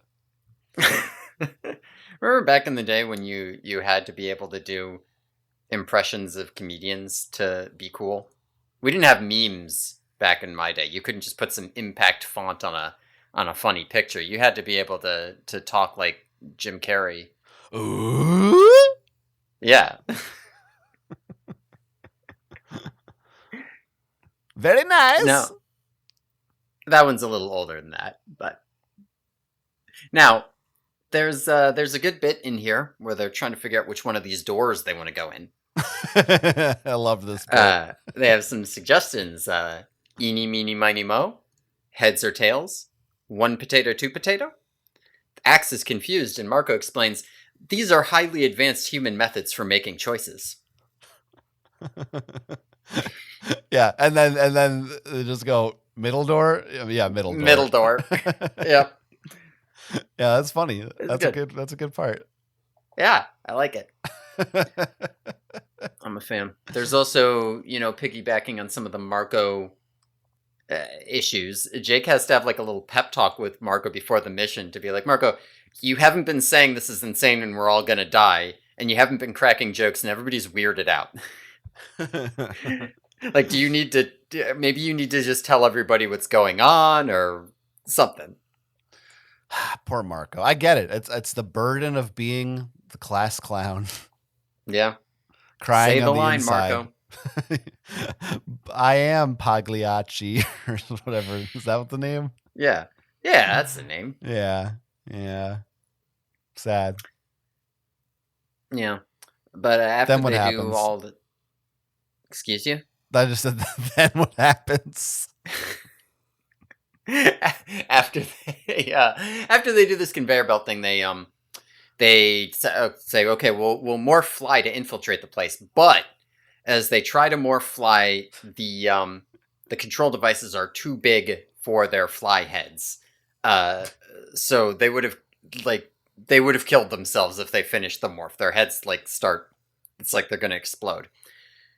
So they figure they're going to split into two teams, right? Axe, Marco, and Tobias will find the controls to the station, and the rest will rampage around in battle morph. Marco and company go bird, and they fly into one of the buildings, because there's buildings within this building. It's a little weird. But they go flying around in there. There's like a scene where they're going through the hallways. But eventually they get in. Marco demorphs, and he goes to open a random door, and who should call him to come in but his mom, right? So we get this pretty powerful scene where Marco is like face to face with his mom, and he has to pretend to be a controller technician sent to help her with her shark project. There's even a bit where Visser 1 sees that he's having like emotional difficulty, and she's like, oh, you must work harder to control your host. My own host is despairing seeing you here, but I don't give a shit about that. I'm under control. It's a pretty fucked up scene. Um, but yeah, eventually she's like, I guess I have to go see to these bandits wrecking the place, huh? And she leaves, and Marco also heads up, but not before he sees a giant yellow snake outside, which Visser 3 is on his way here as well. Classic Visser 3. Mm-hmm. Coming as a snake. Now, there's obviously a lot to unpack in this Marco mom scene, but yeah, I do want to rewind first and just say that every week I understand morphing less. Why does this device stay in their heads and not this is leave? one of the things that I was thinking about, because when you would say, like, doesn't it, is stuff staying here? And I was thinking, stuff definitely stays inside your body. This is one of the things that I was thinking of, like, very explicitly. This thing is here. It's plot relevant. They can't go fly because of it. I don't know. It's not consistent. It can't, like, I don't understand why it works this way. Why wouldn't the device just come out first? I don't get it. I just don't get it. It depends on what makes more evocative writing. Sometimes it doesn't matter, so it just goes away, and sometimes their heads are about to explode because their bodies are getting too small. Like, it's a good thing none of them have braces. Right? Or a filling. You can morph braces just like tight clothing. Okay. Yeah, you can morph tight clothing too, but not this device. Am I just dumb? I don't remember how. Oh, right. That's right. They don't. Okay, we'll get there. Yeah. So, and then Marco and his mom. So, I mean, this is a pretty big confrontation. Yeah. I did think, what was the plan exactly? Marco was just supposed to go in here and kill her. Was that what the rest of the group wanted? I think he wasn't. Well, they were going into this area looking for, like, the control room to this place. I don't know why. Presumably to get information or to figure out how to liquidate these things in their heads, get rid of them, something. Yeah. Which is why he's off with Axe. I'm not sure that he knew that his mom was in this particular room, although they do explicitly say Marco chose to go, like, into this particular internal building because he knew his mom was in it, because he saw her through the window. Tobias and Axe did not know why he chose to do that. Right. It does feel like he kind of accidentally stumbled his way into this room. And I was sitting there like, this is absurd. How does she not immediately recognize her son? Yeah. Oh, she does. Yeah. She just assumes there's a yerk in his head. Yeah, she's just doesn't. Which also she's is not weird. like, oh, hey, you're infesting my son. She's just like, yeah, whatever. She's just like, neat. Isn't that a fun fact for you? Fun fact. Yeah, you can imagine Marco's mom is probably like screaming inside her head there. I feel, it's rough because you got to imagine by the end of this, she doesn't. Yeah. She's now just under the assumption, that her kid is infested. Yeah, going forward, she has to assume that Marco is just infested. Which is probably was like one of the only things keeping her sane, was like the idea that at least her family was safe. Yeah, and he's very clearly not safe. There's a great thing when Marco comes in. Visser 1 says, "Weren't there supposed to be 4 technicians sent up?" And Marco goes, "Oh, I think Visser 3 killed the other ones for doing something wrong." And she's just like, it's completely believable. She's like, of course he did, motherfucker. That's funny. Also the fact that she's just like, yeah, of course they would choose a young teenage boy for this job. Like, what? Yeah. Oh, well, the Yerk's the technician, not Marco. Yeah, sure, but like, why is this the body? I guess Tom is high ranking. Right. Yeah. I guess that makes sense. Maybe. I don't know. Yeah, but it's, and also seeing Visser 1, it's such a contrast compared to Visser 3. Yeah, no, it is very fun how Visser 1 actually seems to be relatively competent. Yeah, like she does seem to know what she's here and she's just like, yeah, I got this project I gotta get wrapped up. This is my deadline. I got 2,000 sharks gotta be coming in by the end of the month or whatever. I don't have time for Visser 3's bullshit. I don't have time for this Andalite bullshit. I'll get out there and handle it. She's calm. She's collected. Yeah. She's professional. Yeah. I do have to wonder, and I don't know. You can tell me or not tell me if this happens at some point. There's this bitter rivalry between Visser 1 and Visser 3. What the fuck's Visser 2 doing? Does he have any... Does Visser 2 have any thoughts about this? Visser 2 shows up, but I'm pretty sure not in any important to the plot capacity. It's so weird. It's like Visser 2 is doing something else.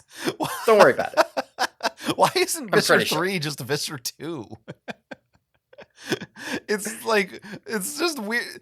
It seems, I'm confused as to why there's not rivalry between all the Vissers. Maybe there is, but it just seems like specifically 1 and 3 hate each other. But it's like, well, you got to go through another one first, or I don't know. I mean, I can see why they hate each other, right? Because Visser 1 explicitly, like, started the invasion of Earth. And Visser 3 is explicitly her successor on that.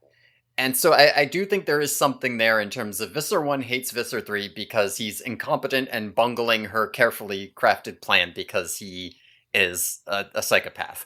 And Visser 3 hates Visser 1 because he resents being put in charge of Earth instead of an Andalite invasion, and because she's always bitching at him. Yeah. It does make sense. Yeah. Yeah. Like, I get that. I'm sure the other visitors all have power struggles, too. Yeah, they must. It seems like kind of a Sith-like thing. Yeah. Yeah. I also this is nothing to do with anything, but there was also a part earlier where they're morphing flies that I wanted to say, because Marco says seeing someone morph into a fly is enough fuel to keep you in nightmares the rest of your life. And I was just wondering if this was like the phrase nightmare fuel existed at this point in popular culture. I have no idea. Maybe, I don't know if that was a precursor to nightmare fuel or just a different way of saying it, but I don't know. Maybe she invented it. Maybe she did. Because it's a very specific... Like, without that phrase, you wouldn't... It's not like A to B. Oh, yeah, you fuel for your nightmare. Maybe it is. I don't know. Maybe they say it in fucking Nightmare on Elm Street, or something. I don't know. I get it. It would make sense either way. But also, I don't know. It feels like a very, like, modern internet phrase, nightmare fuel. Does it? I don't know. I feel like that's always like, oh, man, that's fucking nightmare fuel. Like, I feel like that's said around on, internet I guess forums. That's true. It doesn't seem like a sure. thing from before the 2000s to me, but maybe it was. Yeah, I don't know. I just feel like you're a little over focused on this. I just wanted to bring it up because maybe okay. Kay Applegate's like Shakespeareing some phrases and shit. K.A. Shakespeare. Yeah. Do we want to try? We are going to go really over. Do we want to try to get into this last scene? Yeah. The problem is there's I can so tell much you this. shit that happens. My notes are done. So you can just read through the ending and I'll say what I think, and I don't... I mean, there's some other stuff here, but there's so much shit that happens. Say all you gotta say. Who the fuck are we kidding at this point? All right. Yeah, no, so, Marco meets up with Tobias and Axe. They are in a nearby room where they're hiding. They are doing what they're supposed to be doing, accessing the computer system. They confirm the Lyra story, and they discover that the control devices in their head, they'll liquidate if the facility is destroyed. And the place does use force fields to keep the water out, even though they said earlier there's no force field because the power consumption's too high. So I don't know what's going on there, but it does. So they're going to shut off the force fields, and that the water will flood in and destroy the building. And they put it on a 5-minute timer. So in 5 minutes, everything's going to get destroyed. They leave the building. There's, the scene of carnage because the other Animorphs have been rampaging. Marco does some fighting, whatever. And Visser 1 shows up again. It's actually pretty good. She's like just again cool and calm and collected. She's like kicking down Hork-Bajir, like get up and fight. It's pretty good. Yeah. But she goes up to Marco. She's all, surrender and we'll let you live. But then the Lyran controller shows up, and he says, Visser 1, this isn't an Andalite, it's a human, right? It can read Marco's mind. But fortunately, she's like, dumbass, that's a gorilla. They're related to humans, but they're not the same. And then Marco punches it out so it can't tell her. Visser 3 shows up. They start yelling. Visser 1 and Visser 3 are yelling at each other. The countdown alarm goes off. There's, Visser 1 runs to go shut it off. Visser 3 has a fight with the Animorphs. There's like a standoff where he's got axe in his mouth, and Rachel is threatening to rip him in half if he doesn't let him go. And Marco punches Visser 3 and whatever. He slinks off. He goes blasting off again. He goes blasting off again. There's some good bits in here, like the alarm, the countdown alarm to the destruction says, "Have a nice day" at the end of all the announcements. Fun little joke. I like how the Lyran says that it doesn't just talk in your head, it also speaks out loud. So the Lyran says, "Ha tu ma el ga su fa to il." That's good. Yeah. And there's some other stuff. Whatever, we'll talk about that when we get to the end here. Because Visser 1 goes up and stops the countdown. So Rachel's like, all right, I'm going to go kill her. And Marco has to come up and stop Rachel. And he does it by revealing that this is his mom. So Rachel just knocks her out instead. And more shit happens. Marco throws a chair through the window and the place floods. So they swim away as the whole place implodes, right? They've destroyed it.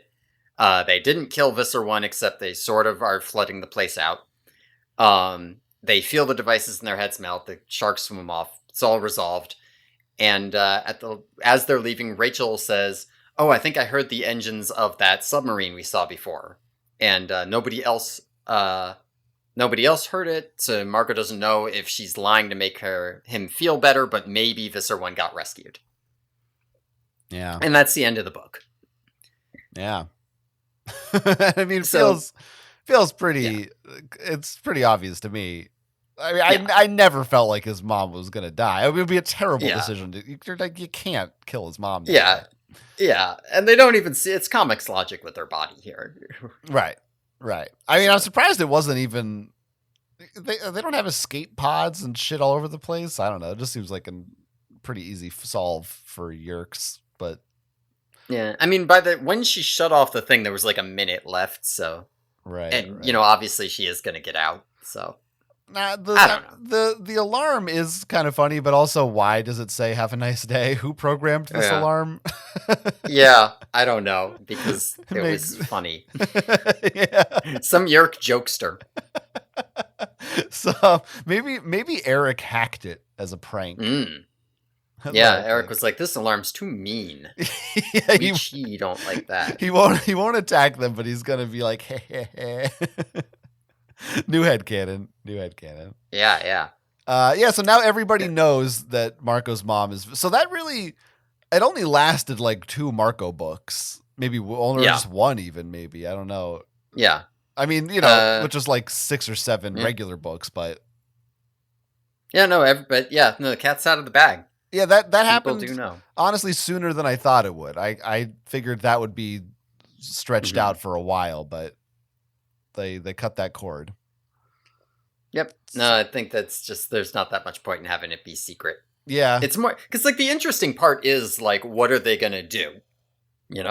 Right. And that is like a thing that happens here, because like Marco stops Rachel from killing his mom, but then floods the area and like implodes the building with his mom in it and doesn't make an effort to get her out. So there's definitely a lot of he seems very conflicted on like, do you kill her or not, or what do you do here? There's like even a part when they set the place to blow, Marco makes a comment that's like, those who can't grow gills will wish they could. And it kind of like, even that early on, it seems like he's kind of planning to kill her, right? Yeah, I guess he does make the choice in a way. Yeah. But like that's the more interesting part of the relationship is do you make this choice? Right. Yeah. It is you know, it is kind of funny that Jake's like, "Oh, my brother. He's like Yerk and the sharing," and Marco's Yeah. like one ups him. Yeah. Yeah, well, my Yeah, and then mom's the fucking leader of the Yerks, bitch. no, we're not interested in Tom anymore. Fuck that story. We got a bigger fish to fry over here. Yeah, I'm wondering if every Marco book is his mom's going to show up, and I don't know if I would object to that. Mm-hmm. But that's Marco's thing. So Yeah. I mean, his mom didn't. She got mentioned last one, but she didn't show up. So that's true. That's true. That's true. Maybe some books without his mom. Yeah. At least one. But this was compared to the horse book. This was certainly a step up in terms of not being fucking stupid. Yeah, I mean, this is a real book. This is not a stupid book like the horse book is. It is. No, it's called The Escape, which I guess is the escape from the place at the end. Yeah, or like his mom gets out. Yeah, maybe. Or something. Yeah, I guess. Not sure. Oh, it's worth noting that Visser 3 actually saw Rachel spare Visser 1's life through the window. So even if she does live, like he's gonna think she's a traitor and a collaborator, and that could be a thing that she has to struggle with now. Yeah. In their Yerk power whatever. Yeah, they make a whole thing about that, so yeah, I'm curious to see how that plays out exactly. Mm-hmm. Or I assume Visser 3 will make these claims, but that doesn't mean anyone will believe him. Yeah, no, it's there's places to be gone with Visser 3 and Visser 1. Oh. We got a long road ahead of us. I can think of a few places to be gone with the two of them. Mm-hmm. Yeah, a little Visser on Visser action. Mm-hmm. Now, do you ship just the Yerks doing their weird splitting into grubs thing, or do they need the host bodies for the ship to work? No, we need it to be consensual, so we need Alaran and Marco's mom to have a separate love interest. Okay. So I think that when they go to the pool, Visser 1 and 3 jump in the pool together. And that's when the other two, when they're free for a few minutes, they kind of bond. Okay. And so then they end up my Jera and Ket fanfic. Right. They end up in like a It kind of has to become like a polyamorous thing between the Yerks and the people. And the Andalite. Yeah, I like where you're going with all this. Yeah. You want to do some pop culture? Sure, why not? Cool. Let's do some pop culture. All right.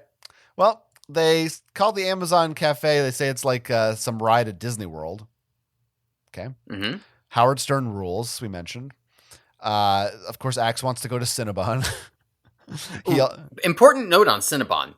It's spelled correctly in this book. Yes, with the O, yes. With the O. It was not spelled correctly before. Very important. Good job. She figured that out. Axe does mention he would trade a Cinnabon for the Mona Lisa. I think it's the other way around, but I think that's how it was worded, but you know what he means. Sure. Yeah, I know what he means. Marco, of course, sings the Mission Impossible theme with a lot of DDDs and dun-dun-dun-dun-us. Mm-hmm. That's fun. Cassie morphing looks like a pitcher being filled with cherry Kool-Aid. Yeah. I'm not sure what that means, but it makes me thirsty. Also, Marco's face bulges out like it was made of silly putty, and someone stuck their fist through it from behind. Horrifying. At one point, Marco says it's either rescue entire races or play Nintendo. This is how you know a boomer wrote this book, is because no teenager ever just says play Nintendo. Unless it was the NES. But it wouldn't have been. Marco makes a note to Alanis about irony. Yeah, that's a good one. They mentioned, of course, there's seagulls, so they mentioned jujubes. Mm-hmm. And now this is a really good one. Oh yeah, this is my favorite one. I love this one. When they're gonna morph, Marco starts singing, "Let's get fishical, fishical," Fishical. and Rachel's like, "Olivia Newton-John, my mom listens to that, Marco. What's wrong with you?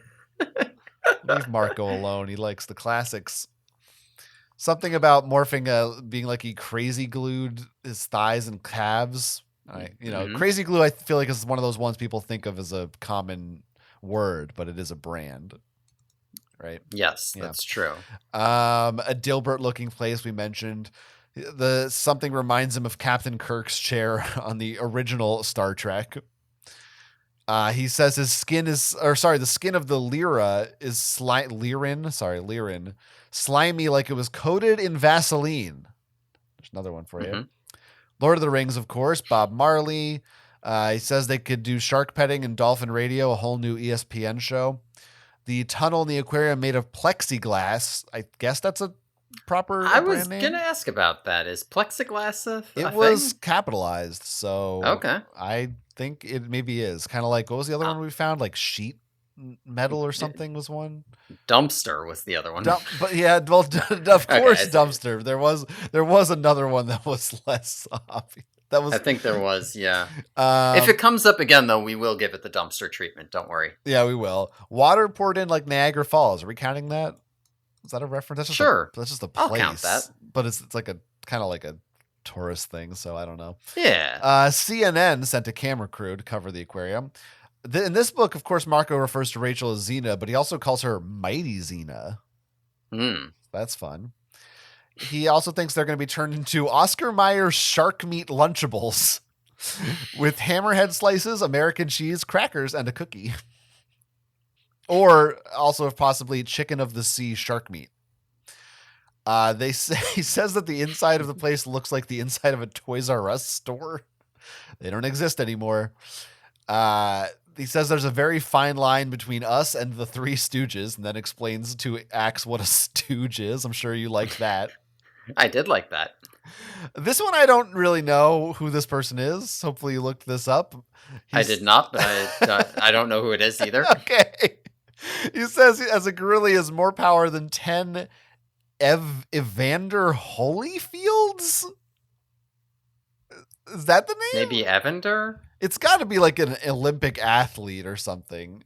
Oh, it's or a boxer. like a fighter? It's a boxer. Yeah, he was a professional boxer. Okay.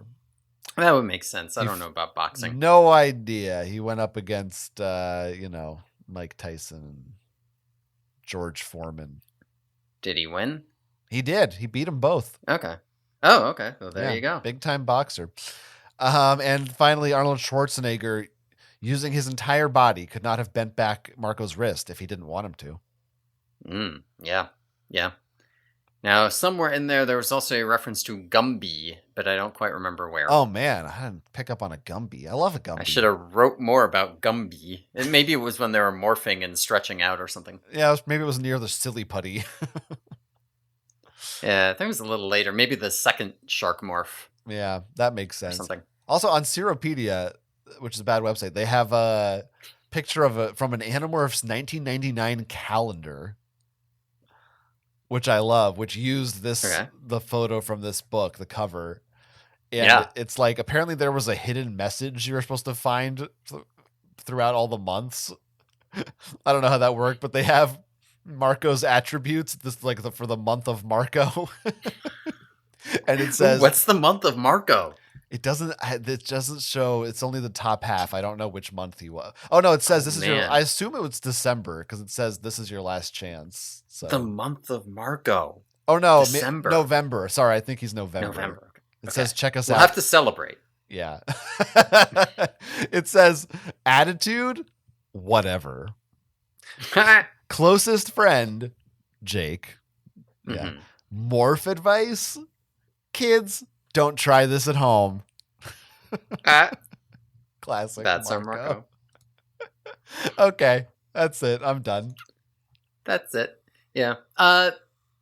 There was one thing that I wanted to say about this book. I realized before we Yeah. got to references. Normally we would have done this before references, but This will teach people to stop listening.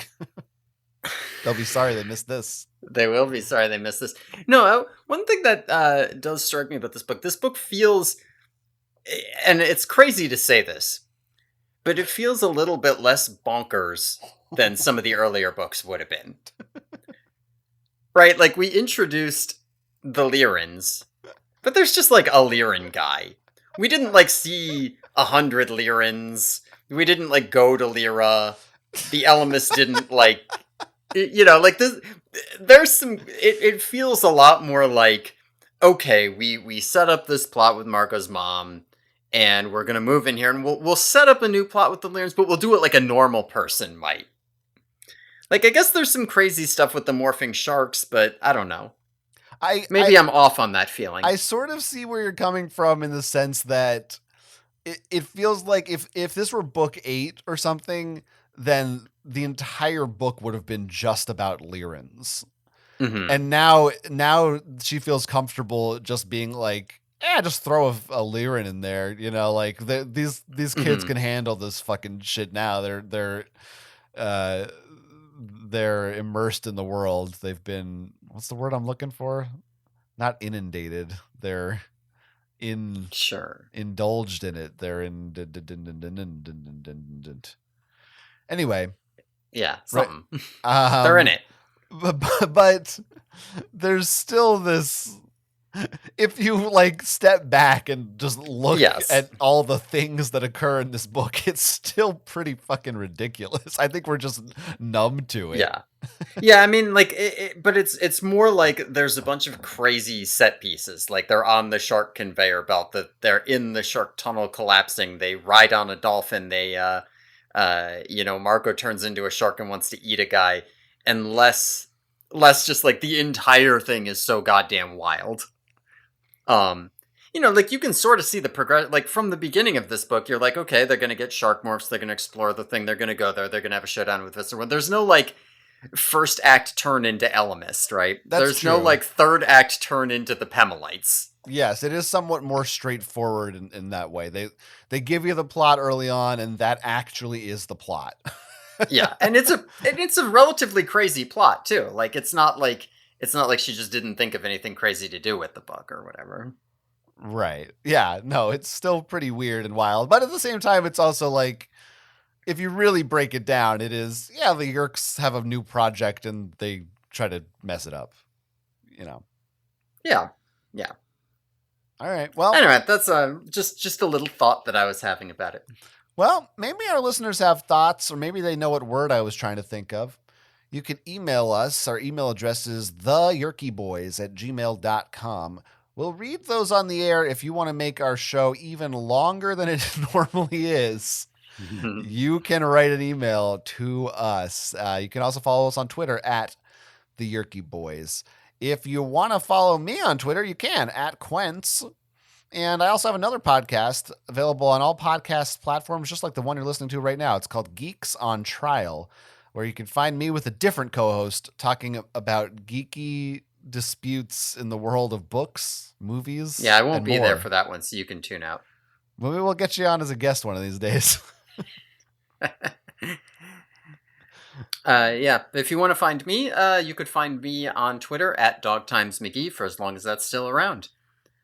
Thanks everyone for listening. Tune in next time when we'll be talking about Book 16, The Warning, in which Jake turns into a rhino on the Yeerky Boys.